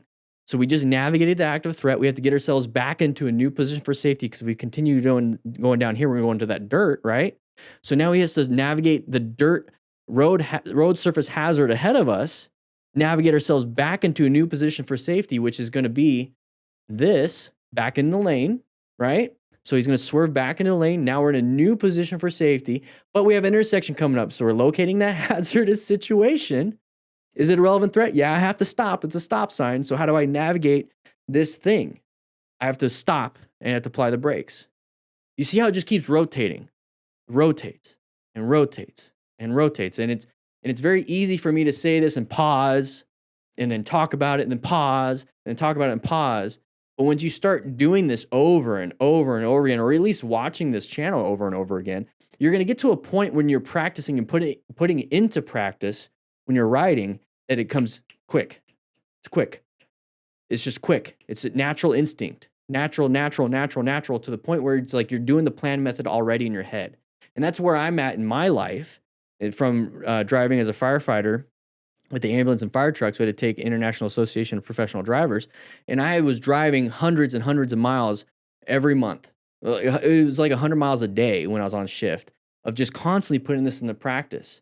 And then being an MSF rider coach, putting this into practice. And then riding all these miles myself, putting into practice. I'm 38, so I've been driving for 20 plus years over and over and over and over again. So it became so natural in my head, I didn't have a way to teach it. And so I distilled as much as my information as possible and made the plan method. 4 steps, 4 things that you just keep rotating over and over and over and over again. No advanced skills that are 30 checklists long. 4 things over and over and over again. And that's why I did put it in the book. It's very important. The MSF doesn't teach this. Nobody teaches this. They just teach you how to ride the motorcycle, but not how to navigate traffic. And so it's in this book right here, this new book that I put out for brand new riders from 0 to a licensed rider. I made sure plan was in the middle of it so you can practice the plan method over and over and over again. So I don't know, I'm very passionate when it comes to the plan method because it's what's going to get people out of dangerous situations. Another driver not using their blinkers. Okay, blinkers don't matter. It's open lane pattern. You guys saw that, right? Open lane pattern. Good job moving into a new open spot. I know it says left turn only, but you're moving over. So all this stuff, once again, after action review, trying to figure out what went right, what went wrong. We're coming up to here. Intersections are hazardous situations, locating hazardous situations. We're in an intersection area. It's a roundabout, merge area, all that stuff. Craziness, right? So we're locating hazardous situations, maintaining our position for safety, always scanning for escape routes, always trying to maintain our space cushions. Very good. Now we're also locating any other hazardous situations. Just because we're in an intersection does not mean that that's the only hazardous situation. We are also looking for patterns. I see a big long stack of vehicles I can see right in front of the truck. And this is what I do when I'm driving. This happens all the time. When I'm driving, when I'm riding a motorcycle, that is my job. If my girlfriend or anybody important, even just by myself, I'm in my vehicle, let's say my van, right? My job is to get from point A to point B as safely as possible, as efficiently as possible. And efficient to me is safe. Efficient does not mean get there fast. It means to get there safe in one piece, not have an incident, not have an accident, not have nothing. To get there as safe as possible. So my only focus is that. So this is what I focus on. I'm not focusing on what's the best song. I'm not focusing on, hey, that person is looking funny in the other car. I'm not focusing on anything else. Anything else. I am focused on finding patterns. I am focused on finding space cushions. I'm focused on finding escape paths. That is my only focus. This is my job. This is what I do, especially if I'm the driver. If I'm the passenger, I can relax. But I'm the driver, this is what I do, and I love driving. So I get to the point where here is I see there's an open spot in my lane that I'm currently in front of the truck. I see that the truck is coming up to his lane, and there's a big, long stack of vehicles. Boom, possible open lane pattern. Boom, possible if somebody wants to come into my lane, especially this truck driver. I'm going to maintain this space cushion until he makes a decision. That's what's running through my head. Okay. The motorcycle rider perceived that this truck driver was getting into our lane. I wanted to pause it right here because that tire is right on the line and his nose is pointing to the open spot. That tells me that driver is coming into my lane. That tells this motorcycle rider right here that this driver is coming into his lane. His reaction, his response is the horn. 3 things that we can do: emergency brake, emergency swerve, emergency accelerate. The horn's not going to do anything. Rev bombing's not going to do anything. That's not going to get you into a new position for safety. You're hoping that this driver hears you and they stop doing what they're doing that puts you in a position for danger. I'm going to do what I can do to put myself in a position for safety, to get myself out of a position of danger. And the only thing I do is turn, accelerate, decelerate. That's it. Emergency swerve, emergency accelerate, emergency brake. That's it. So here, what am I going to do? I'm going to straighten up a little bit and apply the brakes. Let them in. Simple. That's it. Because I saw it back there. Because when I saw it back there, I wasn't racing to get in front. When I saw it back there, I am making sure I'm maintaining my space cushion and have an escape path because I see it ahead of time. Now we're in this new position. My original thought of I'm going to apply the brakes to let him in was because I thought that there's only one lane. Now I see new information. Hey, there's an open spot on my left. So now I have 2 options. I can emergency brake or emergency swerve. Now, if I'm in this position and they swerve over to my left, I'm not staggered with them anymore. I'm side by side. He's going to hit me. So I'm going to have to get into the new lane. So good job on him for swerving. Very good. And he swerved back so he maintains his lane so he doesn't keep going. So very good. Now we're side by side. Braking's not really an option. Now we swerved into this lane. We're in this lane. Now what's the next option? We can either accelerate hard out or we could brake. We could brake and still let them in because we have more space. So right here, rev bombing's not going to do anything. Hand off the throttle, which is going to remove your acceleration. It's not going to do anything. We're side by side with this vehicle. You have to emergency swerve, emergency accelerate, emergency brake. In this situation, I'm going right towards the median right there. I need to emergency accelerate to get into the lane I want to go. Or think about it outside the box. I'm going to slow down, stop because I can't turn left. It's a red arrow. And I'm going to wait for that truck to go and then get back into the lane that I want to when it's safe as possible. Or I actually just stop and make a left-handed turn and get back in my road wherever I need to go. Use the GPS to get me back where I want to go. So that's why I always have my GPS on, because it'll just renegotiate or re-navigate where I need to go. It'll just redo the map. There's a ton of different things that we can do to make sure that we're not picking a fight with a 2-3 ton truck when we're like a 500-600 pound motorcycle. We're going to lose. Accelerate out. All right, so we're speeding pretty hard. There's the speed wobbles. And he just crapped his pants. Okay, so right here, we're just kind of cruising, having some fun. Oh, buddy hit us. There it is. That's all it takes. That's all it takes. Hopefully he keeps it up. Hopefully we don't have 2 people getting injured. No, he ate it too.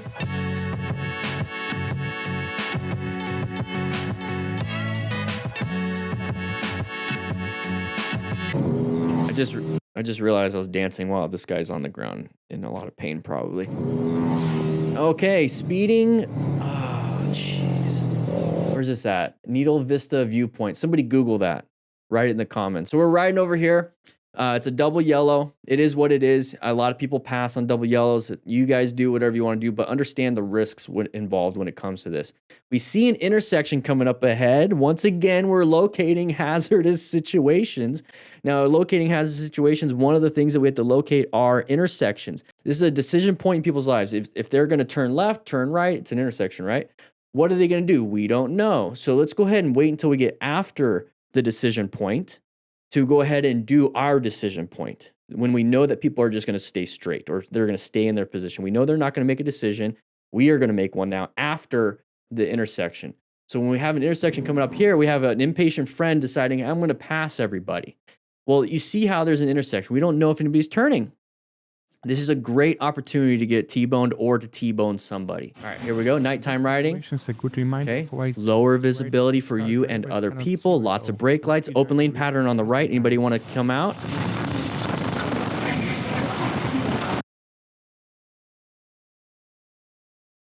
All right, here we go. Side by side with a contractor. He threw a water bottle at me before I started the video. How did you start the video? How did you start the video? Did you reach back to your 360 camera way back there and click boop, record? Or were you recording before this happened and you're just telling us that the water bottle was thrown at you?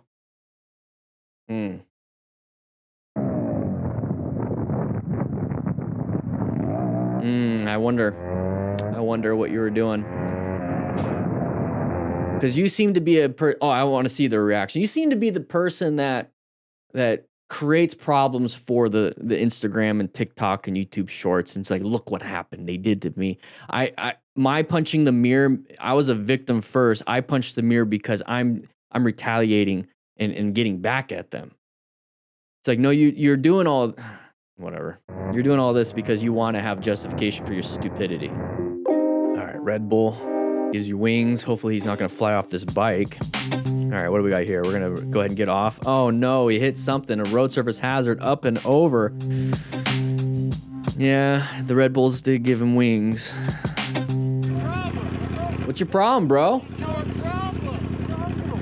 All I see is a guy with a head just kind of floating there.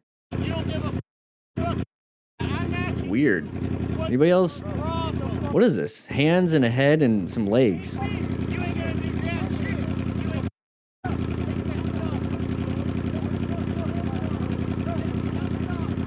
So a lot of people think, hey, I have a helmet on. I'm protected from getting punched in the head. Here's the thing. If you ever come up to a motorcycle rider and they're doing stupid stuff like this and they want to attack you, grab that chin bar and just start yanking them around. You'd be surprised how much you can control a body by grabbing their head. That's why women grab hair. But you grab the head, grab the chin bar, just go bum, bum, bum. And then you can just start doing whatever you want. And that's what hockey players do too. They grab the jersey, put it over the head. Now they have full control. Grab the head on the chin bar. Just grab the head on the chin bar and you can start doing body shots. Easy leg shots. You take out somebody's legs, they're not wanting to fight. All right, here we go. Rock form mount. Grab yourself one. Rain, so slick. Ooh, cut you off. Not very nice. Open the space cushion. Now, how do you open the space cushion with that? You roll off the throttle. Let the idiot be way ahead of you. Let the idiot be way, way, way, way, way ahead of you. Don't worry about getting closer and then creating more problems. Just let the idiot be way ahead of you. I wouldn't even lane filter at that point. You know I'm on the motor. I would. The Nissan Altima. Oh.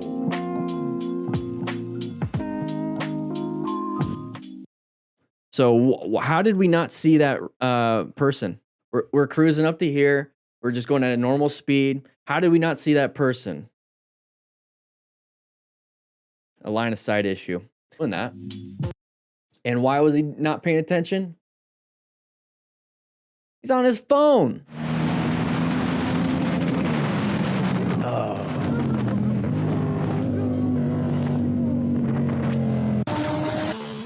What happened? I know that the car was swerving around a vehicle.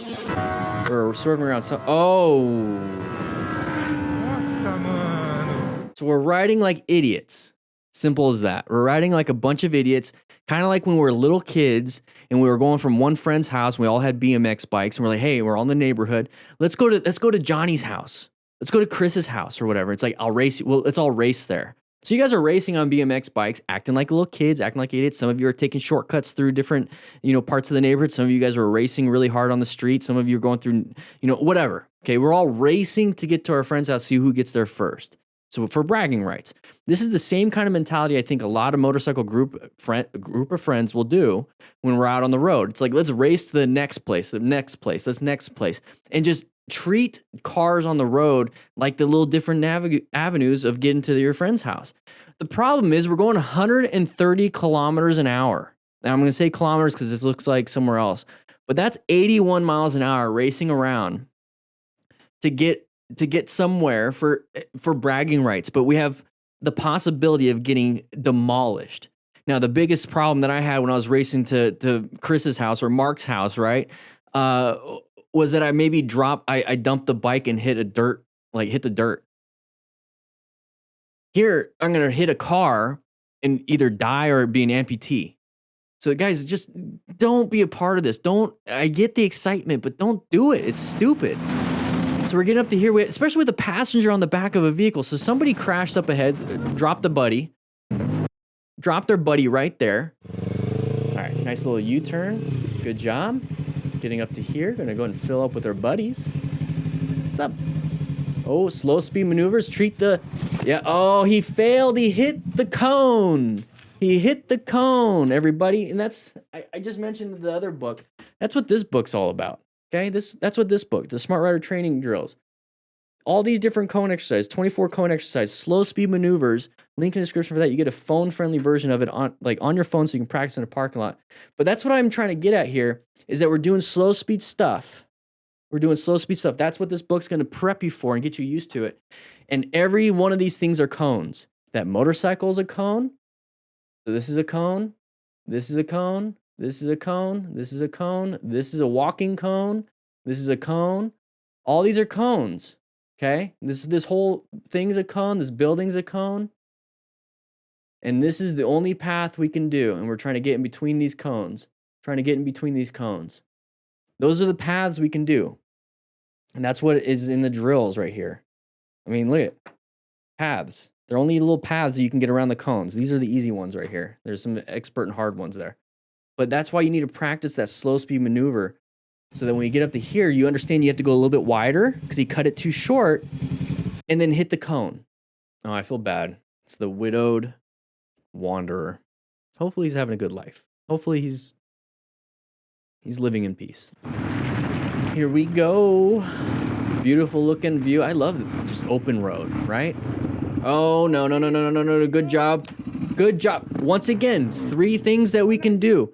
Did a great job here. It's fine. It's a success. If it's not a crash, it's a success. If it's a close call and it's not a crash, it's a success. Learn from each one, though. So we're coming up to here.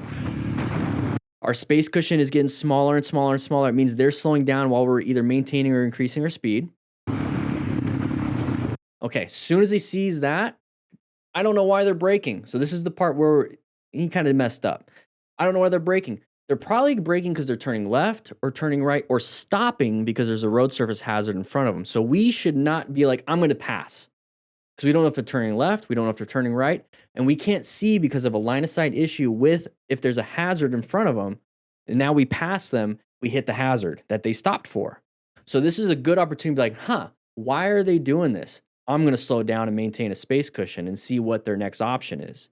And then if they just stay there, I'm going to kind of pull up slowly and be like, why are you staying here? Not a big deal, but I'm going to wait. A fairly risky Open lane pattern. rider to overtake, and the driver ahead clearly didn't expect it. We got through it. There's the open lane. That car wanted to get into that open spot. Do you guys see that? That car was going for that open spot. And he was probably going to get close and then creep in to make sure he can actually fit. But we're speeding past everybody. And the driver ahead clearly didn't. He doesn't want to be stuck behind all those other cars. He sees an open spot way ahead. He's going to try to sneak through. That's what we're trying to do. So if we're thinking we could do this, why don't you think the other car drivers might want to do this? All right, Sydney drivers in a nutshell. Okay, came out. Here we go. Oh! You can almost see. Look at the hood. This driver right here is not a very good driver. If you see damage on a vehicle, stereotype it.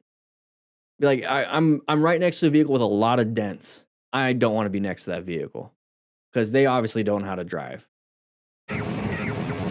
So great swerve, though. Great swerve.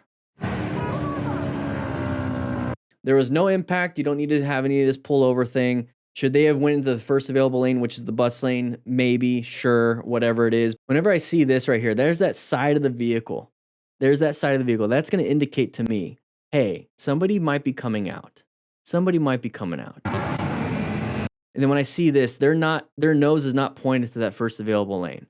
So when it comes to planning our ride, right, assessing relevant threats, I'm already going to anticipate that this is going to be an active threat.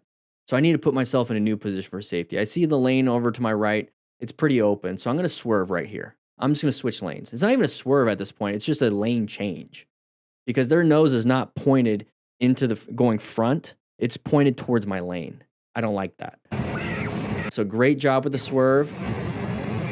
Great job with the swerve. Handled it. See, it's just a lane change. You can tell because right here, we're in the new lane. Oh, hitting mirrors, causing incidents. Stupid. Why is he crying? All right, here we go. Nice little roundabout, having some fun. Very easy to navigate. There's the side of the bus. Slow it down, slow it down, slow it down. Found the escape, moved around. How did he not see us? How did the bus not see us? We have a big high-vis jacket on. How come he didn't? It doesn't matter. Yeah, car driver, you're an idiot. Don't be doing that. During this maneuver, the driver hit. And he's turning left on a The driver was red. and was punished with a heavy fine for this situation. It's a red arrow. Shouldn't have done that. Probably drunk, going to Denny's. Wanted some Denny's. All that to go to Denny's. Wanted to go to Denny's. Yeah, probably had some beers. He wanted to get some food. Hey, Denny's is pretty good. I don't know. You guys can talk crap about Denny's, but Denny's is especially with some beer taste buds. Hey, that not too bad. One, he hit the motorcycle right there. He's trying to. Oh, he hit him. Cop's like, I don't really want to deal with paperwork right now. Oh, damn it. My partner did it. Now I got to go and back him up. All right. Yeah.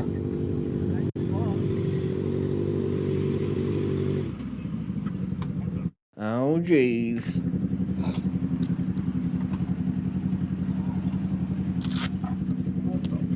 All right, here we go. Oh, a little bit close, right up on his butt. Not good. If I was the motorcycle rider, I'd move over to the right lane. Simple as that. Just move over to the right lane.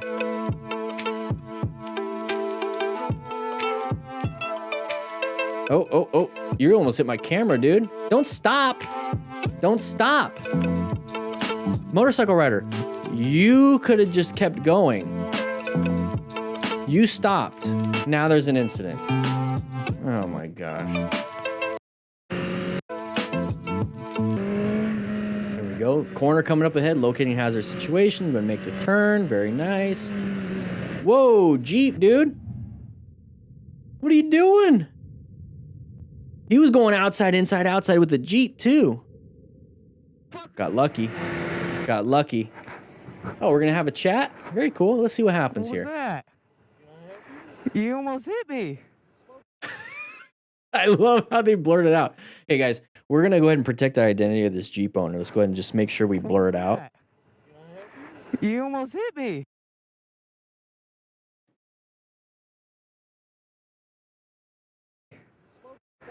No, there is no slow down for you going halfway over the lane. Come on now. Today, man. Today's the day. Dog's fucking dying right now. Today's not today. All right. All right. That's all I wanted. Okay. I'm not trying to be. Okay. All right. Hey, you have a. Today's not the day. Yeah, it sucks. His dog died. You have a good rest of the day. It is what it is, but let's go ahead and play with that a little bit, okay? Let's say you're riding a motorcycle and your dog died. Let's say you're riding a motorcycle and your girlfriend just broke up with you. Let's say you're riding a motorcycle and something just bad in your life happened.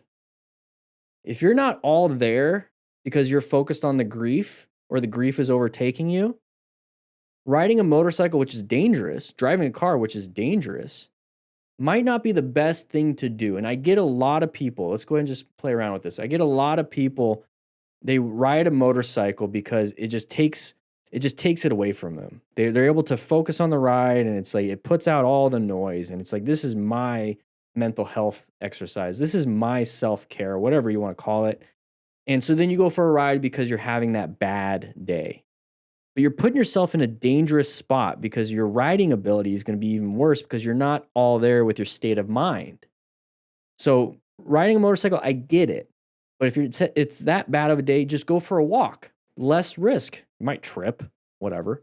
I've seen some bad trips when people hit their face on the ground. But go for a walk. Maybe play a round of golf. Maybe go to the driving range and just hit some balls. Play some pickleball. Get aggressive pickleball going on. Play some tennis, whatever you want to do. Do something that's less risky in terms of bodily injury or death. when it comes to coping with the bad thing that happened. Now, people cope with alcohol, drugs, and all this other stuff. Don't recommend that because you also have those risks. And you can also develop an addiction with that. But find something else. And the simplest thing for me is journaling. And trust me, I go through a lot of this stuff. Journaling, talking to my therapist, going for a walk with my dog, going for a hike in nature, doing something that is going to be less risky. Just less risky when I'm in that state of mind. If I'm in that state of mind and it's just too much where I don't even want to leave the house, just quite literally, I just sit and play some video games. Simple as that. Going for a ride or going for a drive when you're having that amount of grief is only going to put you in a bad spot because you're not thinking. That guy was not thinking and just got over the line.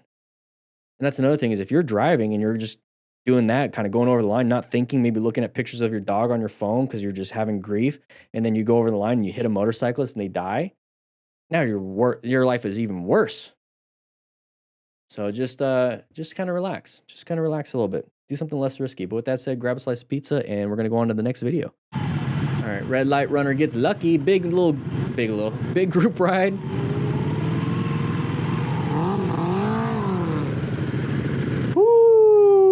Got lucky. Oh, can't play that music. Oh, snap. Why are you facing the wrong way? Okay, we were just out on a ride with it when someone tried to run us over. Okay. Okay. Oh, she's an angry lady. Both of them. They're both angry. Oh, geez. Get your girlfriend. Oh, now you messed up. Now I'm involved. Oh, geez. You just got hit. Yeah, there. This is just getting crazy. Yeah. Yeah, scooter boy going 80. Interesting. Despite the turnout being exceptional, he's riding with a group of reaction probably sport bikes. Like, I'm on a scooter. I'm way in the back. on the road. Talking on the cardo. Oh, I can't make this turn. Oh, shit.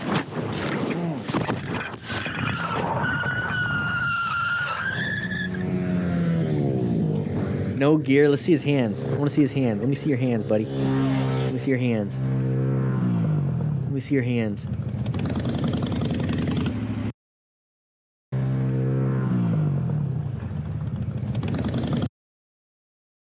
I don't have to see his hands. Look at his right pant leg.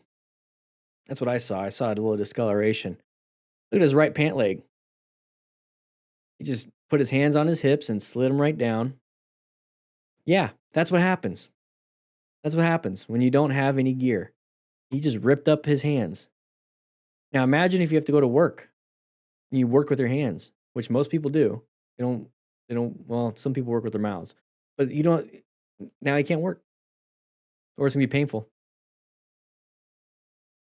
All right, here we go. YouTube Coppa 27. Here we go. My buddy went off-road. Oh, Flintstoned it. Didn't work. We almost crashed too. You guys see that? Okay, the rider crashed. The rider crashed is on a corner. I got my body angle going. Okay, so the rider crashed. Where are our eyes? Where's our eyes? Where's our target fixation? Right? So when it comes to rescuing a friend after a crash, or if they are about to crash, we still have to remain calm and ensure our own safety. That is our major thing that we got to do no matter what we do, whether it's riding or not. If we're in a group ride, we have to remain calm and ensure our own safety in a group ride. After a crash, we still have to remain calm and ensure our own safety. When we're riding by ourselves, we still have to remain calm and ensure our own safety. So the rescue is applicable in a lot of situations. So if we're target fixated on our buddy, where do we go? If we're target fixated on the road and what we need to be doing, where do we go? If you see what I'm saying? So he's target fixated on his buddy. Look at where we're at. Let your buddy crash. If he's going to crash, don't stare at him. Don't stare at him. Stare at where you need to go yourself. After they crash, it is what it is, then you can rescue. Don't follow them. And he caught himself, so very good.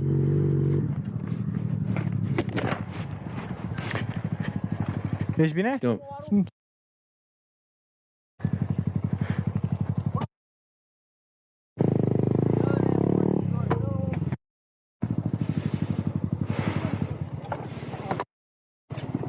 N-are nici părerea cu... Ce făcut eu? O, vezi, două... Tu-și cer casa. There we go. Another Checking our example phone. illustrating why it's crucial to be exceptional. Just cruising. of paid Beautiful view. No need to Detail pass was everybody and go crossing nuts. the line. I don't like it when people do this. I'm sorry. We're gonna try to watch the video, but I don't like it when people pass me when I'm on my motorcycle and they're on a motorcycle in the same lane. Treat me like a car. Full of painted road marks. The tire That's kind of a mean dick move. lost control rapidly upon crossing the line. Oh, please don't go off the side of the mountain. Got very lucky. Got very lucky. And the camera's destroyed. Damn. That sucks. That sucks.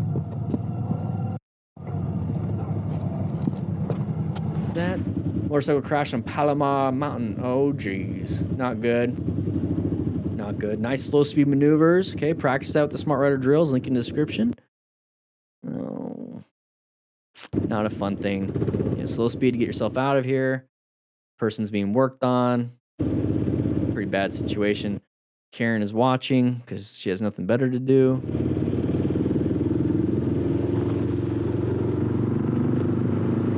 Tell our book club. There we go. Going through the corners. My first time riding the Dragon. If it's your first time, please wear gloves. Please wear gear. It's a highly technical area and you're not even properly equipped. Here we go. First time riding the Dragon. Yeah, boy, going fast. I saw the Dragon on the YouTubes and I did what everyone else does and I crashed on it. So everyone's all over the place. When you see people on Harleys like this, especially older people, just let them do their thing. Well, I was a move. They don't like it when you pass. My right. What if I would have went on to the right, bro? Yeah, bro. Yeah.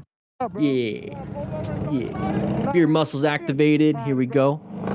You don't gotta Yeah. Just go on, bro. Go ahead. Yeah, bro. Yeah, bro. Go ahead, bro. Just let them do their thing. Don't be side by side with them because they do stupid stuff like that. Just let them be in front. I'm on a Harley, homie. Dude, I'm cruising, bro. I have a family to go to. You passed me on the right. I do that so wrong. Dude, you passed me on the right. I didn't even see you coming. Ride safe, bro. Gee, dog.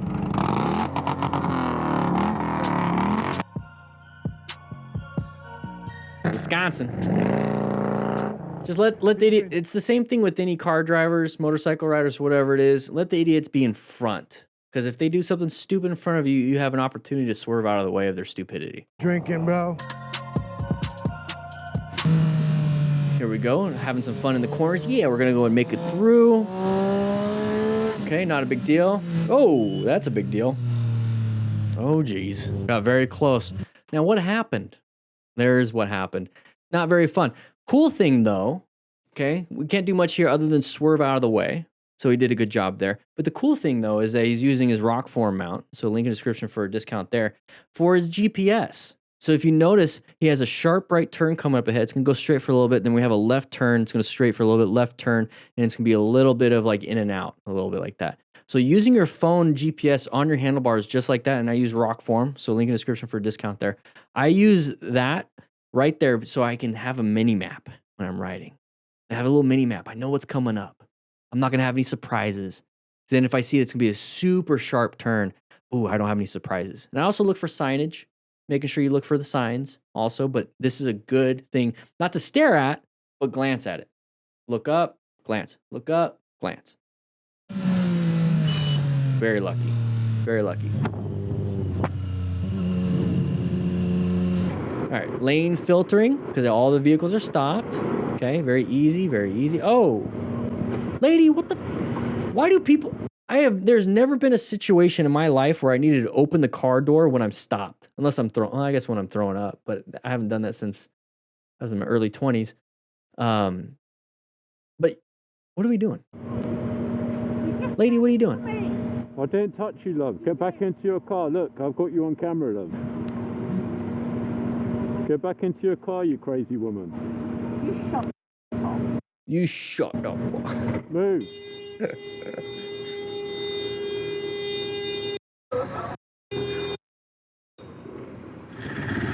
Close call. All right. Oh. See, that's where emergency acceleration comes into play. So we've been talking a lot, and we see a lot of the situations where emergency swerving and emergency braking happen a lot. Those are part of the three things. The other thing is emergency acceleration.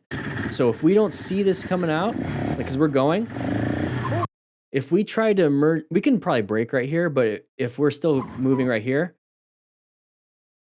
braking's we're just gonna get hit if we apply the brakes.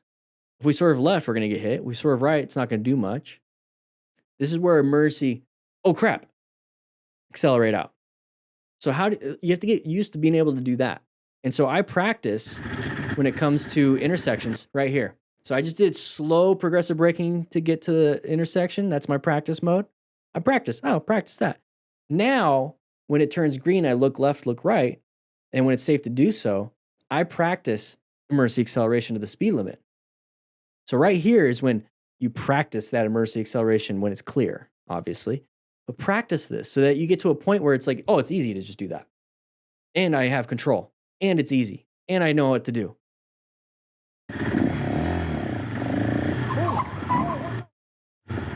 Scary. Almost wiping out a motorcycle and hitting oil slick while cornering. Oh, geez. Yep. That right there, oil. Discoloration in the road surface hazard. Always try to, and we already said that he's going to have a close call. Okay, this looks terrible. I don't want to be near that. I don't know what it is. It could be water, which is not going to be an issue, or it could be oil, which is going to be an issue. Either way, I'm going to take the safe option, not even touch it. So what I'm going to be aiming for is anything that looks like a normal road. I'm not going to get on this side because that means I have to cross over, right? But this is all normal road. This straight line doesn't look normal. Road surface hazard. Potholes don't look normal in the road, so I'm not gonna get near them. Manhole covers look different than the regular road. I'm not gonna get near them. The gravel looks a little bit different than the road. I'm not gonna get near it. Anything that does not look like a normal piece of the road, I'm not gonna get near it. So if you're going through a turn and you see something like this, don't get close to it and get on it. Just stay to the right of it. You're already on the right side, stay to the right of it. Not a big deal. Let's see what he does. Let's see if he tries to cross over. Yep.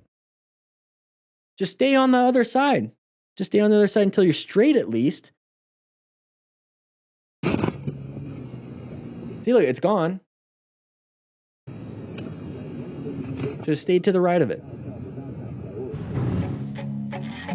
Here we go. We're gonna go ahead and ride. Pretty simple, very good. Okay, intersections. He's gonna stop. Why are you stopping, dude?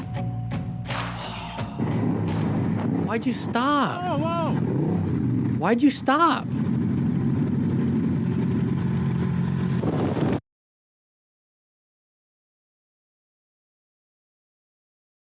We don't have a stop sign. They have to yield to us going through the intersection. We don't have a stop sign. I get it that you want to slow. Okay, let's try to figure this out. I get it that he wants to slow down, maybe even stop because that car might be coming out, and the car might be doing a left-handed turn, and the car on the right might be doing a right-handed turn, and it's scary. I get it. So that's the whole point of planning a ride. So you have to assess relevant threats. Everyone's stopped and is waiting. They see traffic going, so they're stopping and waiting. You just navigated a threat that's not even there. You slam that front brake when you know there's people behind you. So this is why it's so important to understand what is a threat. So real quick, look at the car turning left. It stops. It's waiting, right? Not moving. Car turning right on the right side, pulls up, stopped. Every car stopped. Now, for us as a motorcycle rider, we're this person right here, right? So let's say that we went through all that with like our brain and that rider up there. It's like, don't stop. Okay. He messed up. He screwed up. Now we're this person right here. Okay. So we're this person. We see a road surface hazard or a vehicle stopping in front of us. What are the 3 things we can do? We can swerve, we can brake, we can accelerate. Now, if I accelerate from here, I'm going to run into this guy even quicker. If I apply the brakes, I might not be able to stop in time. We kind of saw that. I'm going to swerve. I'm going to swerve. And then look back or talk on my cardos and be like, bro, Marcus, you're an idiot. And it's going to be hard because that's going to be a hard one. That's what she said. All right, here we go. Nice little group ride. Love the camera angle. Taking a closer look at this situation. Reminds me of Tron. Remember Tron, that camera angle when he's riding the Triumph, I think? Crossing the painted line. All right, so nice, beautiful area. Road markings are hazardous, especially in challenging road conditions. Road markings are hazardous. Interesting take, Motostars. Oh, he's talking about the paint. Camera completely flipped around on him. Interesting. So we're coming up to here. He's applying the brakes. So he's applying the brakes and then he gets on the paint. Okay. So we all knew when we were little kids and the teacher was like, hey, you need to color within the lines. Like, no, I'm creative. I can do whatever I want. I'm gonna draw wings on this guy. Camera, I just saw it. Drawing within the lines and then also riding within the lines. So having the skill set to be able to ride in your lane and never cross the line, the painted line, or to get on the shoulder is a pretty big skill that you should probably learn how to do. So having that skill set of making sure you're not hitting lines or the shoulders, think of it as you're in the parking lot practicing not hitting cones. So if you don't hit a cone, that's a good thing, right? So every line is a cone. Every shoulder, there's a bunch of cones on the side, like a guardrail. We're trying not to hit them, okay? Try not to hit them, and then we can practice that with the Smart Rider drills, guys. 24 different drills, basically $1 a drill, 25 bucks. Okay, link in the description. You get 25 or 24 drills, a bunch of different stuff. Set up 10 cones, and there's a cone kit that comes with it if you want to get that one. 10 cones. Never have to move the cones again. You just keep doing it. You set up the cones once, boom, you can do all 24. Very easy, very simple. It goes from beginner to expert, so those ones aren't easy. In challenging road conditions. This is being able to maneuver your bike so you're not touching lines, not touching the shoulder, not touching cones. It's so important. So important.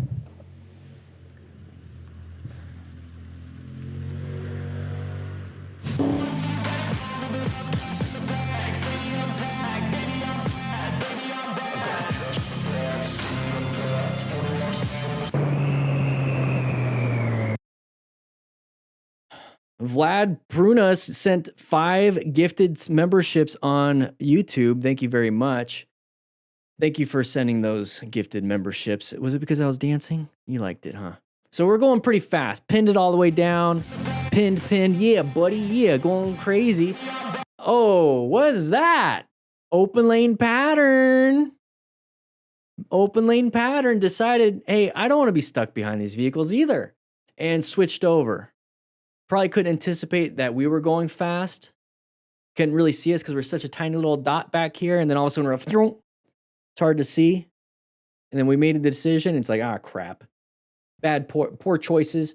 But we were going stupid fast. What happened there? Did we hit something? No. We panicked. We slammed that front brake. Did all that because we're dancing in our head. And then all of a sudden, and then panicked. That's what happened there.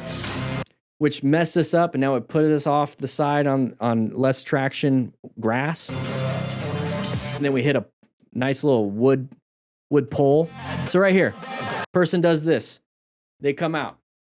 What can we do? 3 things, everybody. What can we do? Mercy brake, mercy swerve, mercy accelerate. Well, we're already pinning it, so it's not like we can accelerate hard again. Okay, we're already pinning it. So what we can do, roll the throttle, apply some brakes. Just a little bit. He slammed it. He panicked.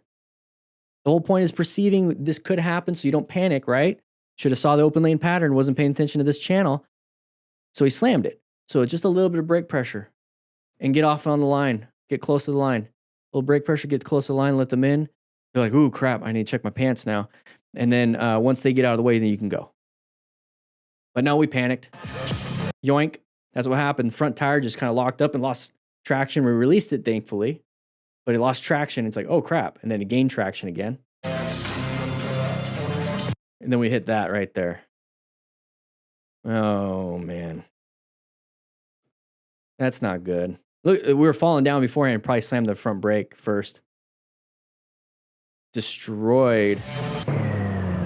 Side of the vehicle, slowed it down ahead of time. Not a big deal. Swerving out of the way, moving back into our lane. Oh my gosh, finally. Finally, somebody gets it right, Vlad. Somebody gets it. Finally. We see the side of the vehicle. Instead of getting pissed off, we're like, I'm going to get up close to him, I'm gonna rev bomb. No, got himself out of it. Got himself out of it.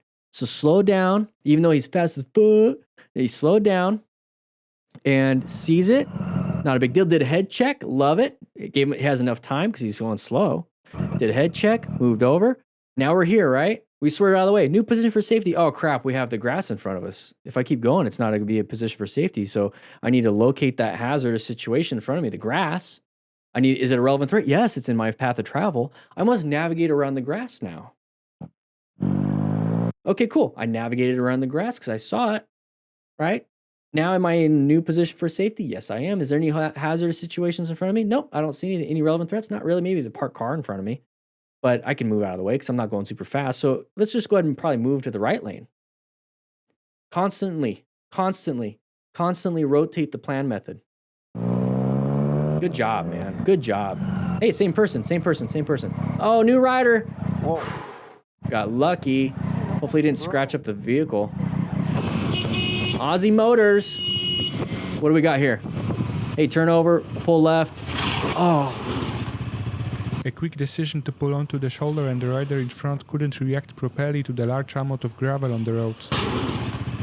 Loss of traction. Applied the brakes on the gravel. Slippery. So learner rider. So here's the thing. I'm assuming, let's go ahead and play around with this. If you're trying to, you're riding with your buddy and he's a learner rider, right? He doesn't know how to ride. You're trying to teach him like all these cool things, do all these things, trying to maybe even walk him through the Riding Smart book.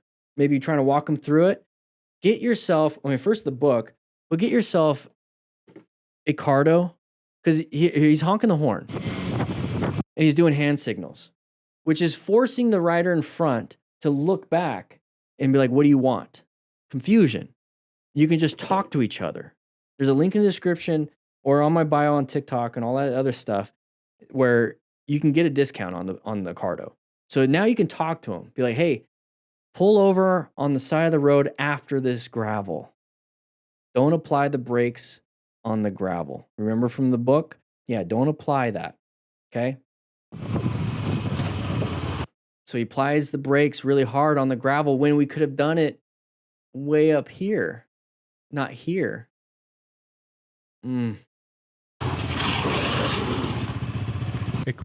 See, look, we could have done it. Right here. But why are we trying to stop anyways? I don't know. That's why you guys can talk to each other, but that sucks. Quick decision to pull onto the shoulder and the rider in front couldn't react properly to the large amount of gravel on the roads. If you're trying to teach your friend or walk them through how to ride a motorcycle, that's a failure of communication. And Cardos can help you out with that.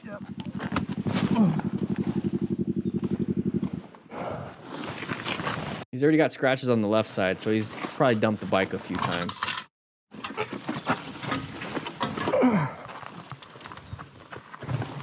Look how bent that is. I'm gonna pull this off the road, yeah? Nice Pikachu backpack. All right, here we go. Rain riding. Looks like the road is a little bit wet, so loss of traction possibility. Nice space cushion. It's good. I'd move off to the left or the right. Oh, side of the vehicle, side of the vehicle, side of the vehicle, side of the vehicle. Slowing down. Get over yourself. I'm turning, fool. Don't worry about it. Just keep going. Go on with your day. Turn the other cheek. Oh, jeez. Nice slow speed maneuver. Very good. Now we're doing stupid stuff. Now we might have to apply the brakes hard. What's the issue? What's that? Nice eyebrows, lady. What would I do? Indicate how to risk your life. Oh, no. Not risk your life. Oi. What? I love it. Wait a minute, I flashed it when? You flashed me it. Aye, but you didn't comment in the car just... You see how you don't go anywhere when you have these conversations with people? If nobody's going to take accountability, there's no point. You guys are just saying stupid stuff back and forth, escalating your emotional instability. Now you're going to go home and be pissed off and take it out on your girlfriend or your wife or your dog or your kid.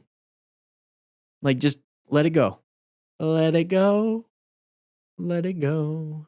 She's an angry lady having a bad day, which now makes you have a bad day, and you pass on your bad day to everybody.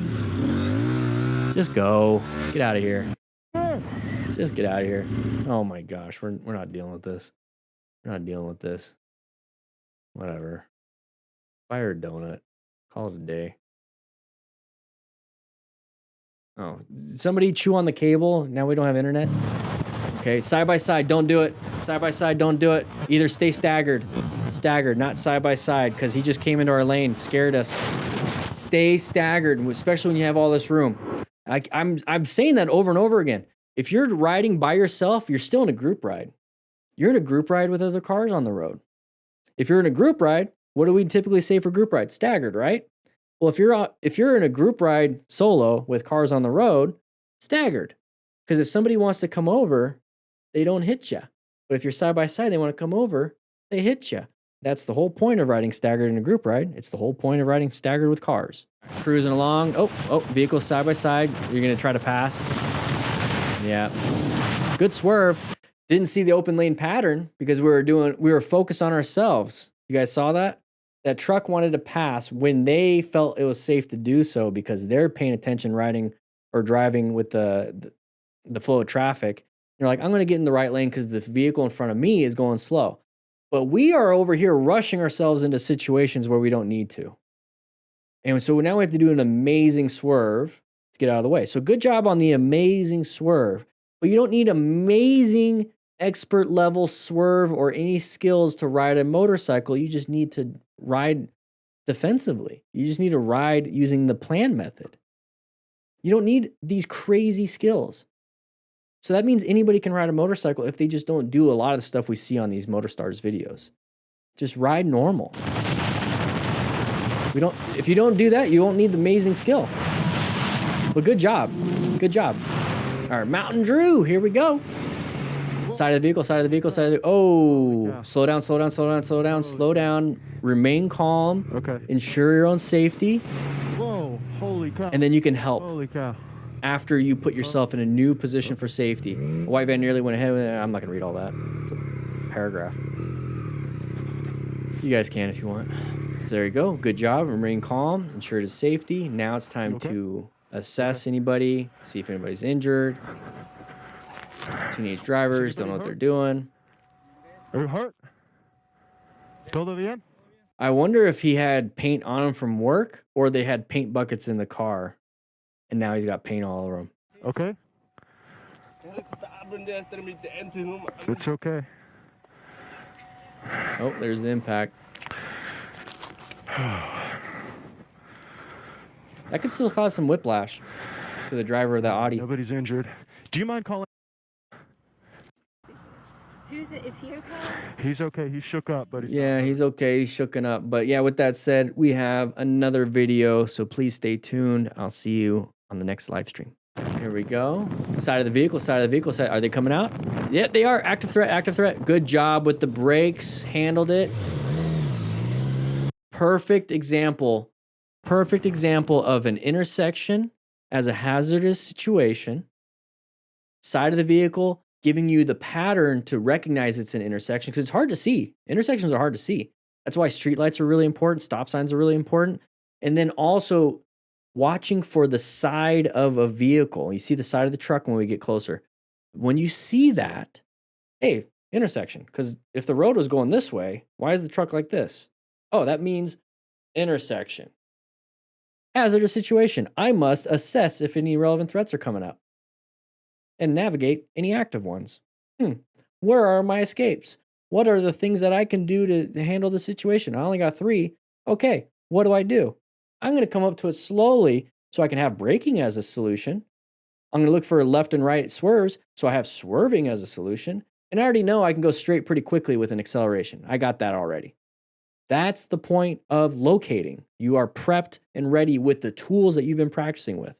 You get up to here, side of the vehicle. They need to stop. Okay? If they don't stop, it's an active threat. It's only a relevant threat right now. Oh, he's going active. He's out of the way. Accelerate. All right, here we go. Lady blows through a yield sign. Okay, so they're supposed to yield. We jumped over 3 lanes.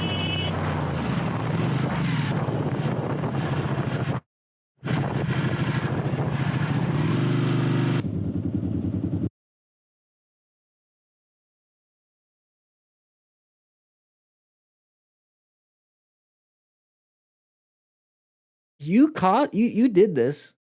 You caused this. That was stupid. So they're supposed to yield, we're supposed to yield. Saw the sign. Okay, right here. Let's go in the first available. They stay on their first available. That's a terrible line. They stay on their first available. There's a whole lane right here that nobody's going to be a part of. So we have this big space cushion between us, which is a lane. We were supposed to go in that first available. Now we're right here side by side with each other, right? Let's say we're right here. That's me. That's them. We're side by side. I need to get into this building. Maybe I have to take a dump or I'm late for class, whatever it is, right? Well, I'm going to go ahead and apply the brakes, switch over while they continue going.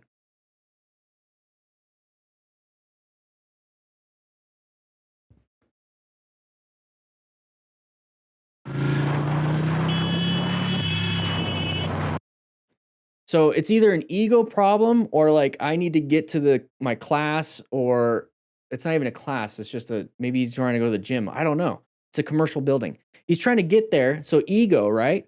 Or think about it. New rider, dumb rider, whatever it is. New riders are pretty dumb. I'm gonna say it right there. Imagine a 5-year-old trying to get into a calculus class. He's pretty dumb. Like it's not gonna work. He's not gonna understand what's going on, right? So new people are dumb. Simple as that. But that's a great quality because you're dumb when it comes to starting something new. Means that you only have up to go. You can only learn more. You can always learn until you're not dumb anymore. And that's true. Anybody that starts anything is dumb at start. Not a weird thing to say. It is what it is. So if this is a new rider, probably doesn't know how to turn very well. Pretty dumb. Shouldn't be on the road. Should be practicing in a parking lot, practice in your neighborhood. If you're a new rider, I got this whole book right here where you can practice in your neighborhood until you even get on the road, learn everything. So pretty stupid, pretty dumb. Okay, so if that's the case, practice your skills. If it's an ego problem, practice your skills. It's all a skill. Physical skill of riding a bike, mental skill of emotional regulation and making sure that you're not actively doing dumb things because you just aren't aware. Become more self-aware. It's all skills. Life is just about acquiring skills. That's it.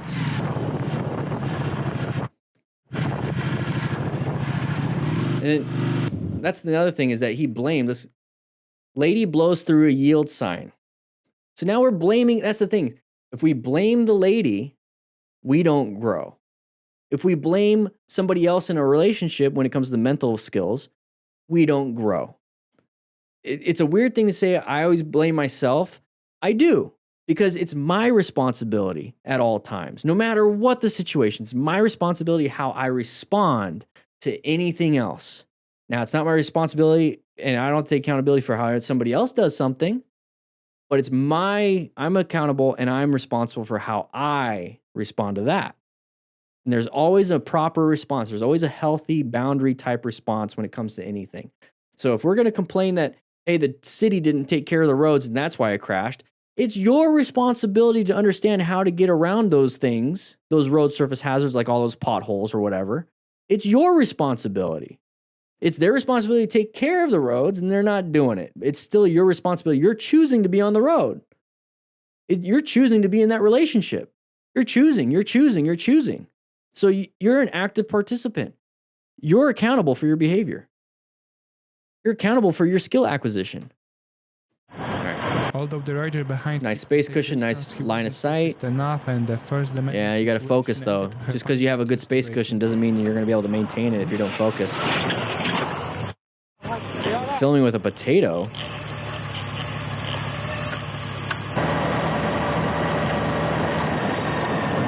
Oh, did somebody behind him crash? Oh no, so he wasn't paying attention. Okay, so everyone in the group ride needs to be paying attention here.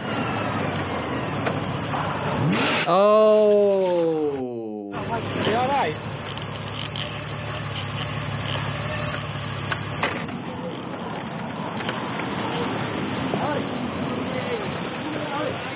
Remain calm, sure on safety. He's talking on the car, like, hey buddy, you all right? That's gonna be hard to lift. It's much easier to get on the other side and lift, but thankfully he has somebody that helps him. He was pinned underneath it, and that weight's being pushed on him, and the curb is a lever against his shoulder blade. Okay, so if you guys want to see what it looks like to layer down and slam that front brake really hard so that you lose traction on the front tire, and this is a great metaphor for it, and this is what I use all the time. So you're running on grass, right? So you're running on grass, and it's wet. It's a wet grass, and you don't have cleats. You just have like flat Vans or something, or just regular shoes. So you're running, and now you have to stop. Do you plant your feet? Because if you plant your feet straight down, both feet, and try to stop, you're going to slide, right? You're going to slide and not be able to stop, and you lose control. You're trying to balance the slide, right? But you keep sliding pretty far. Now, if you're running and you need to stop, what do you do when it's wet grass? Or even when it's just anything, right? You start doing pitter-patter, slowing yourself down. You're like, right? That's what ABS does. And this is what non-ABS bikes do when you slam that front brake. It stops, and then you slide. And now you're trying to balance. But now you're trying to balance on two tires, right? It's going to be hard to do. The front tire tends to slip out from underneath you. So if you don't have ABS, or you do have ABS, how do we prevent the front tire from just stopping and then sliding? Progressive front brake pressure. The whole point of the grass thing and stopping on time is that when you stop really quick, you don't have traction because you're sliding on the wet grass. When you're doing you're gaining traction while slowing down. Traction, slowing down. So with progressive brake pressure, what that does with or without ABS, the goal is not to activate ABS. The ABS is just a safety net. The goal is to brake without activating it. If you don't have it, the goal is to slow down. So applying front brake pressure just a little bit, and I talk about that in the new book with braking. You apply a little bit. What happens is it's that first one. So you got a little bit of traction, a little bit of weight to stop. And when you apply a little bit more braking, the next, a little bit more braking, the next, a little bit more braking, the next, a little bit more braking, the next. So it's a little bit, a little bit, a little bit, a little bit. And you can do that quick. You can do a little bit, little bit, little bit, little bit, little bit, little bit, little bit. It's not smash. It's a little bit, little bit, little bit, little bit, little bit, little bit, until you stop. You can do that quicker, or you can do it slow. So you naturally do it slow coming up to a stop sign and a stoplight. And when in an emergency braking, you have to learn how to do it quicker.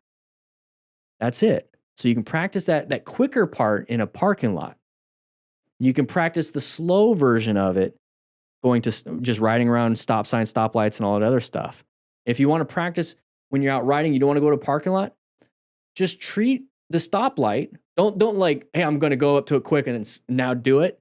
No, treat the stoplight as where you need to stop. And ahead of time, when you normally would do it slowly, just do it quickly, and then stop way ahead of the line. Now, hopefully no cars are behind. Do it when there's no vehicles around. So do it, stop, and then now you have a big gap between you and the line where the stoplight is and where you stopped, and then you can do slow friction zone practice to get to the line. So you're able to practice this anywhere where you ride, parking lot, or on the road. But that's the whole point, is progressive brake pressure. The only way you're going to know that is if you can perceive and respond with that. So the whole thing here is that this rider did not perceive that this was happening. So a panic took over. So that's why you have to focus when you are riding Because if you do not perceive somebody stopping in front of you, if you do not perceive a road surface hazard, if you don't perceive the open lane pattern, you don't perceive anything because you're in la la land, you're never going to be able to respond in time. So you need to stay focused when you're riding or driving. Wasn't paying attention. Right there. You see that it kind of just dived down? Let's go back just.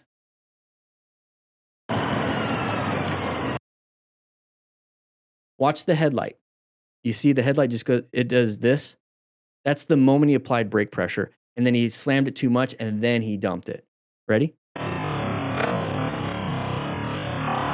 Right there. And he slammed it even harder.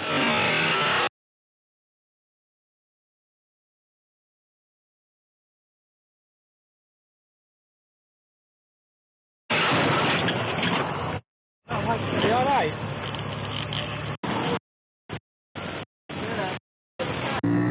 Patiently waiting, double check. We're gonna merge over. Despite Nice the little hand signal, very good. Just grooving, and trying check, to be check. vigilant, he was completely caught off Hey, he's guard. planning his ride. He's locating hazardous situations. He's assessing relevant threats. Oh.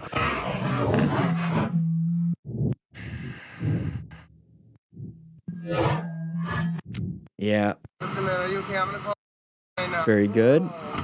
Call 911 right away. What are you doing? I'm calling. All right. Yeah. You wanna get off the road, bro? I'm not moving anywhere. Don't listen, please. No, you're good. I got the road. Impacted a motorcyclist. He is down on the ground. Go to jail. Go to jail. Shut up. I know. People are just like, get so angry. I get it. I mean, I'd be angry too, but it's called emotional regulation. Okay, let's just get to this point right here. So he's doing everything. He's planning his ride. He's checking. And that's one of the things. Even if you do everything right and you fail and you get into a crash because you're doing everything right, but things happen. It is what it is. As smart riders, we acquire and use personal protective equipment just in case.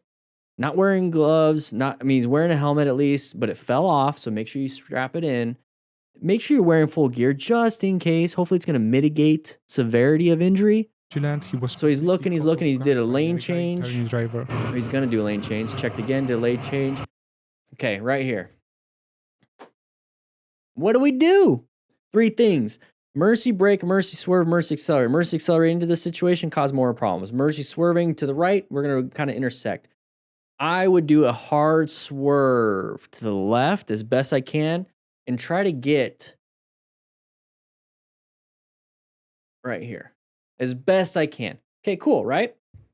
Another thing we can do, emergency progressive braking. Apply the brakes as best and as fast as possible. Squeeze to get some pressure onto that front tire so we get some weight and traction on the front tire. More. As best as we possibly can. And I'm using the front hand right here because you can't see my toes. But I'm also going to be applying rear brake pressure at the same time. The same amount, same thing. Both. As best I can. Okay? And if it fails, I always wear gear when I ride my motorcycle. So he tried to swerve. Let's get right before the blur. Full hand on the throttle, even increasing throttle. So we tried to swerve right, increasing throttle. At no point did we apply the brakes. So he did try to swerve, so I'll give him that. He did one of the 3 things. He didn't honk the horn, rev bomb, so I give him that. He didn't just freeze, I give him that. He tried something, it failed.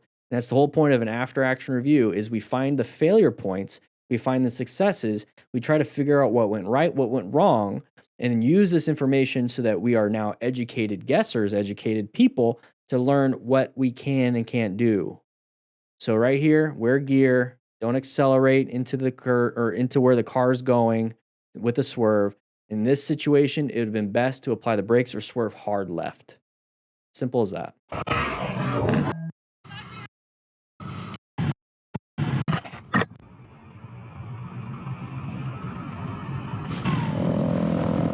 Just cruising. Nice little Honda Rebel. I love it. Oh, side of the vehicle. There it is. Slow down, slow down. Nice swerve. Yes. I love it. You can see the decision making happening. I want that saddle or the sissy bar that he's got. Write in the comments if you guys know where a good sissy bar is. All right, so we're coming up to here. Just cruising, side of the vehicle. See it way ahead. It's hard to see on here, but you can see it way ahead. So he's like, maybe he's going the first available lane. Maybe he's doing a U-turn. He's going to get in that far left lane. Not a big problem for me. We located the hazardous situation. I'm in a decent position for safety right now. If they stay in that first lane, is it a relevant threat? Only if he's going in my lane. If he becomes an active threat, yes. I have to do something. I have to do something. Oh, now he's in my lane. So now I have to do something. You see now the hand's moving. You see he perceived it. Immediate reaction. What do I do? So now where's my escape? Do I emergency brake? Do I emergency swerve? Do I emergency accelerate? What do I do? I'm going to choose the swerve because my escape path, I can, as a motorcycle rider, not as a car driver, but as a motorcycle rider, I can get on the shoulder and make that. Okay, because I'm not gonna be able to stop in time. There's not enough total stopping distance right now. I can't really accelerate out of it. I have to swerve.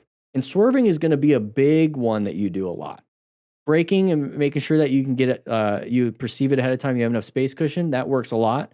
Emergency acceleration is just to get yourself out of something. And that's it's kind of rare, but not much. Swerving is gonna be the majority of what you do. So really practice your swerves.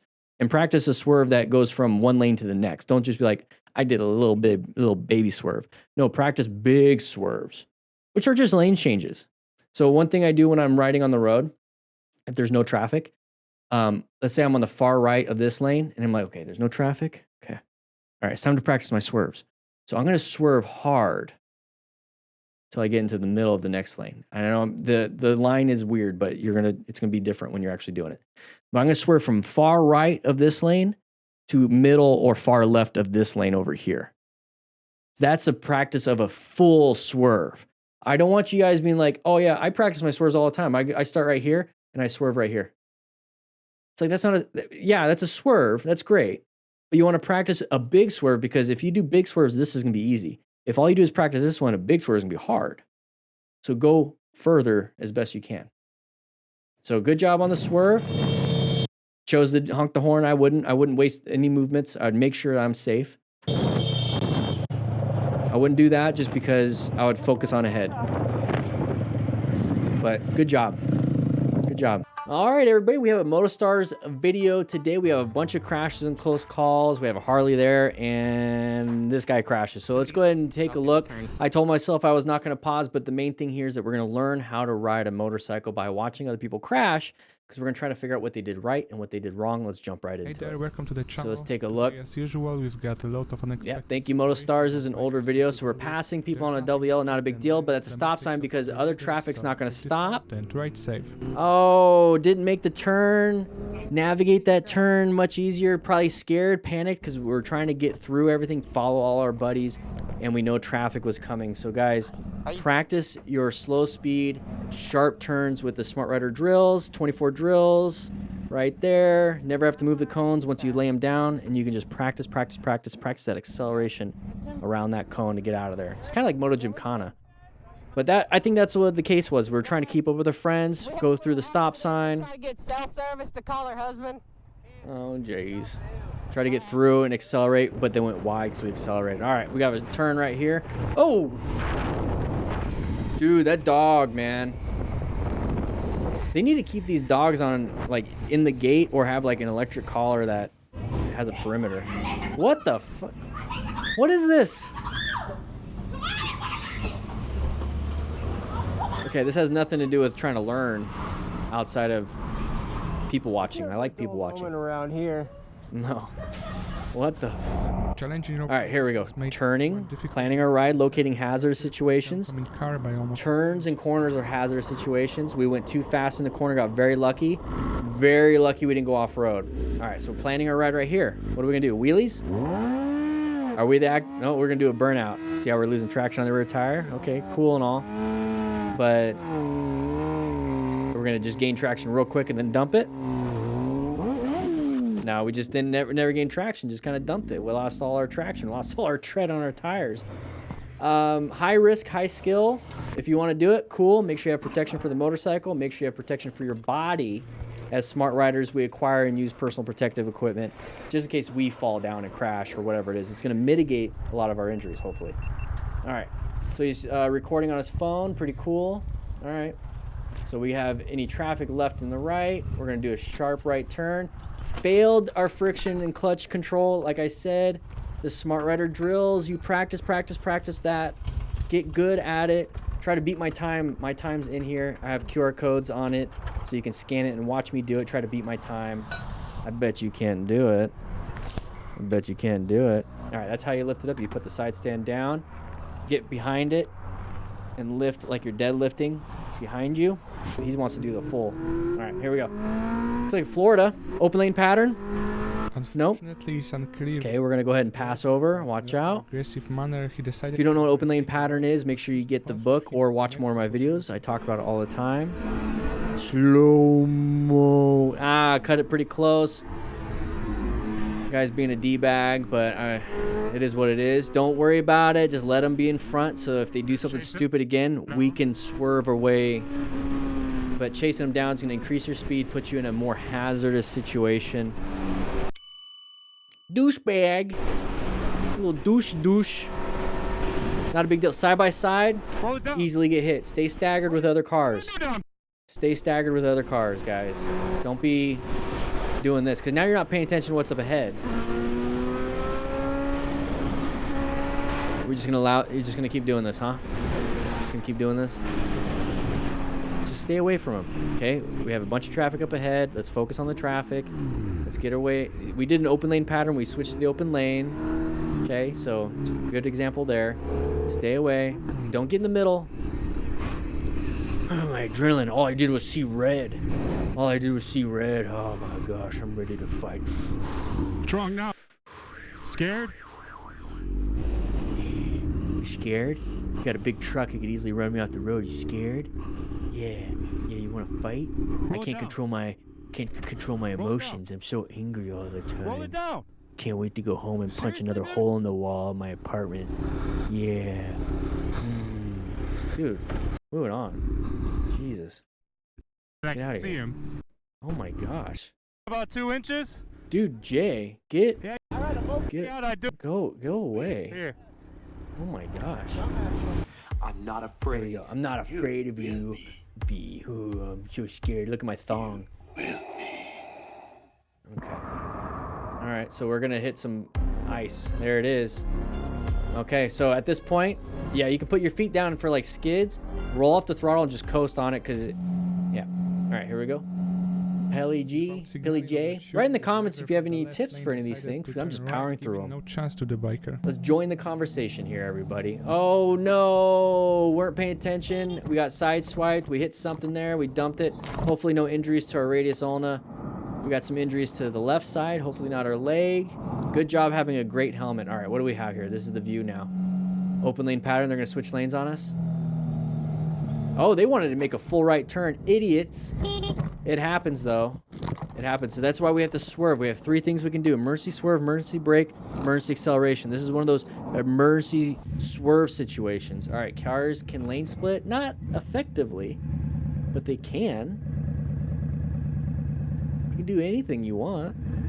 All right, what are you going to do, buddy? I mean, I guess. Wouldn't bother me. Whatever. You have it. You need it more. You probably take a dump. All right, I was cruising around the MT-09. He scared the crap out of me. He needs to take a dump now. 130, I'm assuming kilometers an hour. This is 80 miles per hour. He's going faster than 130. D-move. Don't pass people in the same lane. That's stupid. All right, lane filtering. This looks like New York. Yes, it's GG, New York City. Situation perfect. What's up, Harley Sportster, bro? Got cafe racer bars on there. It's not a clip-on, but really lucky to come out of it. got some straight bars. Complications. Yeah, cruising around. Yeah, big open lane, one-way road. Oh, had to lay her down. Oh, jeez. You had plenty of time to swerve. But when I said those 3 things, mercy brake, mercy swerve, mercy accelerate, he panic broke when you could have swerved. Now, why is he in that situation in the first place? He was accelerating really fast. He was going way faster than he should have been. So then he panicked when something happened. He put himself in that situation. Could have just been going normal speed like the rider that we're with our camera and just kind of went around. Flow of traffic. It's like a river. Traffic is like a river. Okay? So you're going with the flow of the river. Hey, there's a rock up ahead. What does the water do? Goes around it, goes around it, goes around it, around it. That's what you do on a bike. You're just kind of cruising with the flow, going around everything. Yeah, I'm good. Yes, Dude has a dent on his head, dent on the front of his motorcycle. Thankfully, we have traffic, parking police. Wear some real gear. You can't get it out of gear? No, you're not gonna be able to do much with that. And it sucks because they don't make those Sportsters anymore. Poor little 883. Yeah, dude, that is you're done. Just go and lift it up like a bicycle and walk it. Put your kickstand down. So you could That needs to be towed. Or somebody, like a bunch of people need to get to the front end and lift it up and just walk it while it's in neutral, if it can be. All right, we're gonna go ahead and merge into this heavy situation. Okay, so intersections are hazardous. Shouldn't have done that, but good job with the braking. Ticoni. Hey, molto bella. Oh, almost hit that. Almost hit that. On voit bien sur le côté comment c'est déchiré. Oh, lui, il a pas compris, lui. Okay. Oh. Line of sight issue until we saw this. We can't back up. Je peux pas reculer. Can't Flintstone it. So he's probably telling him to like, hey, back up. But you can move, you can creep to the side. Okay, now there's a gap. Cool, escape path. Get out of there. Very good. Say thank you. I can't back up. It's okay. A French baguette. Pardon. Oh, c'est bon, t'as 2 secondes. Oh, now we have. Unless they're not supposed to be going that way. That might be a one-way. All right, here we go. Intersection. Okay, watch out for anybody coming out. Pay attention. What are you doing? You gotta turn. Pay attention. You gotta turn. Okay. Scooter boy. All right. He's gonna come into our lane. Slow down. Roll off the throttle. Roll off the throttle. 3 things we can do: emergency swerve, emergency brake, emergency accelerate. As soon as that person started coming in, roll off the throttle and apply the brakes. Let them in. That was gentle. I don't think anybody got too upset. Oh, that's a freaky situation. You gotta be kind to them, or they're gonna pull out a knife. Creepy. What is happening? It looked like he was huffing some paint. All right. Here we have an example showing that Gore area, not a good spot to stop in. Not a good spot to stop in. Not a good stop. No, there it is. Don't stop there. Don't stop. Just take the exit or don't. Talk to each other in your cardos if we're like, hey, we're taking this exit or not. Because stop. Look at all the debris. That's what I'm trying to get at. You don't want to stop there or go inside the Gore area because of all the debris. We did it! All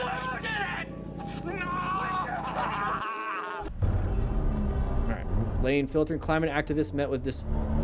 Oh, I want to move to Florida for a lot of this. Because they don't allow this stuff in Florida. But I love it. Yeah. Get them out of the way. Get them out of the way. Life is so good that you don't think anybody's going to do anything to you. It's like children, like, you take your kid to the park and they're like, I'm not going anywhere. It's like, I'm going to pick you up. They're acting like children. It's like it's time to leave. All right. Making a left-hander. Oh, decided to do a U-turn from the far right left lane. Dumb. Nice U-turn practice. He's been practicing the Smart Rider drills. Nighttime riding hazards. Can't see much. You can't see the road surface hazard problems like potholes and whatnot. There's an open lane pattern right there. You guys saw it right in the comments. I'm not even going to pause it. You guys should have seen that. That was an open lane pattern. Good job navigating that. Applying the brakes, slowing it down. Very good. Very, very good. All right. So we're going through a corner. Chevron indicates a sharp one. It wasn't very sharp. Oh, random. Random. Good job navigating it. I would have moved a whole lane unless you couldn't have. That was a good swerve to get himself in a new position. Looks like it's a wet road. You see the tire? So is he going to low side? He's saying, oh. Did we just slam the brakes?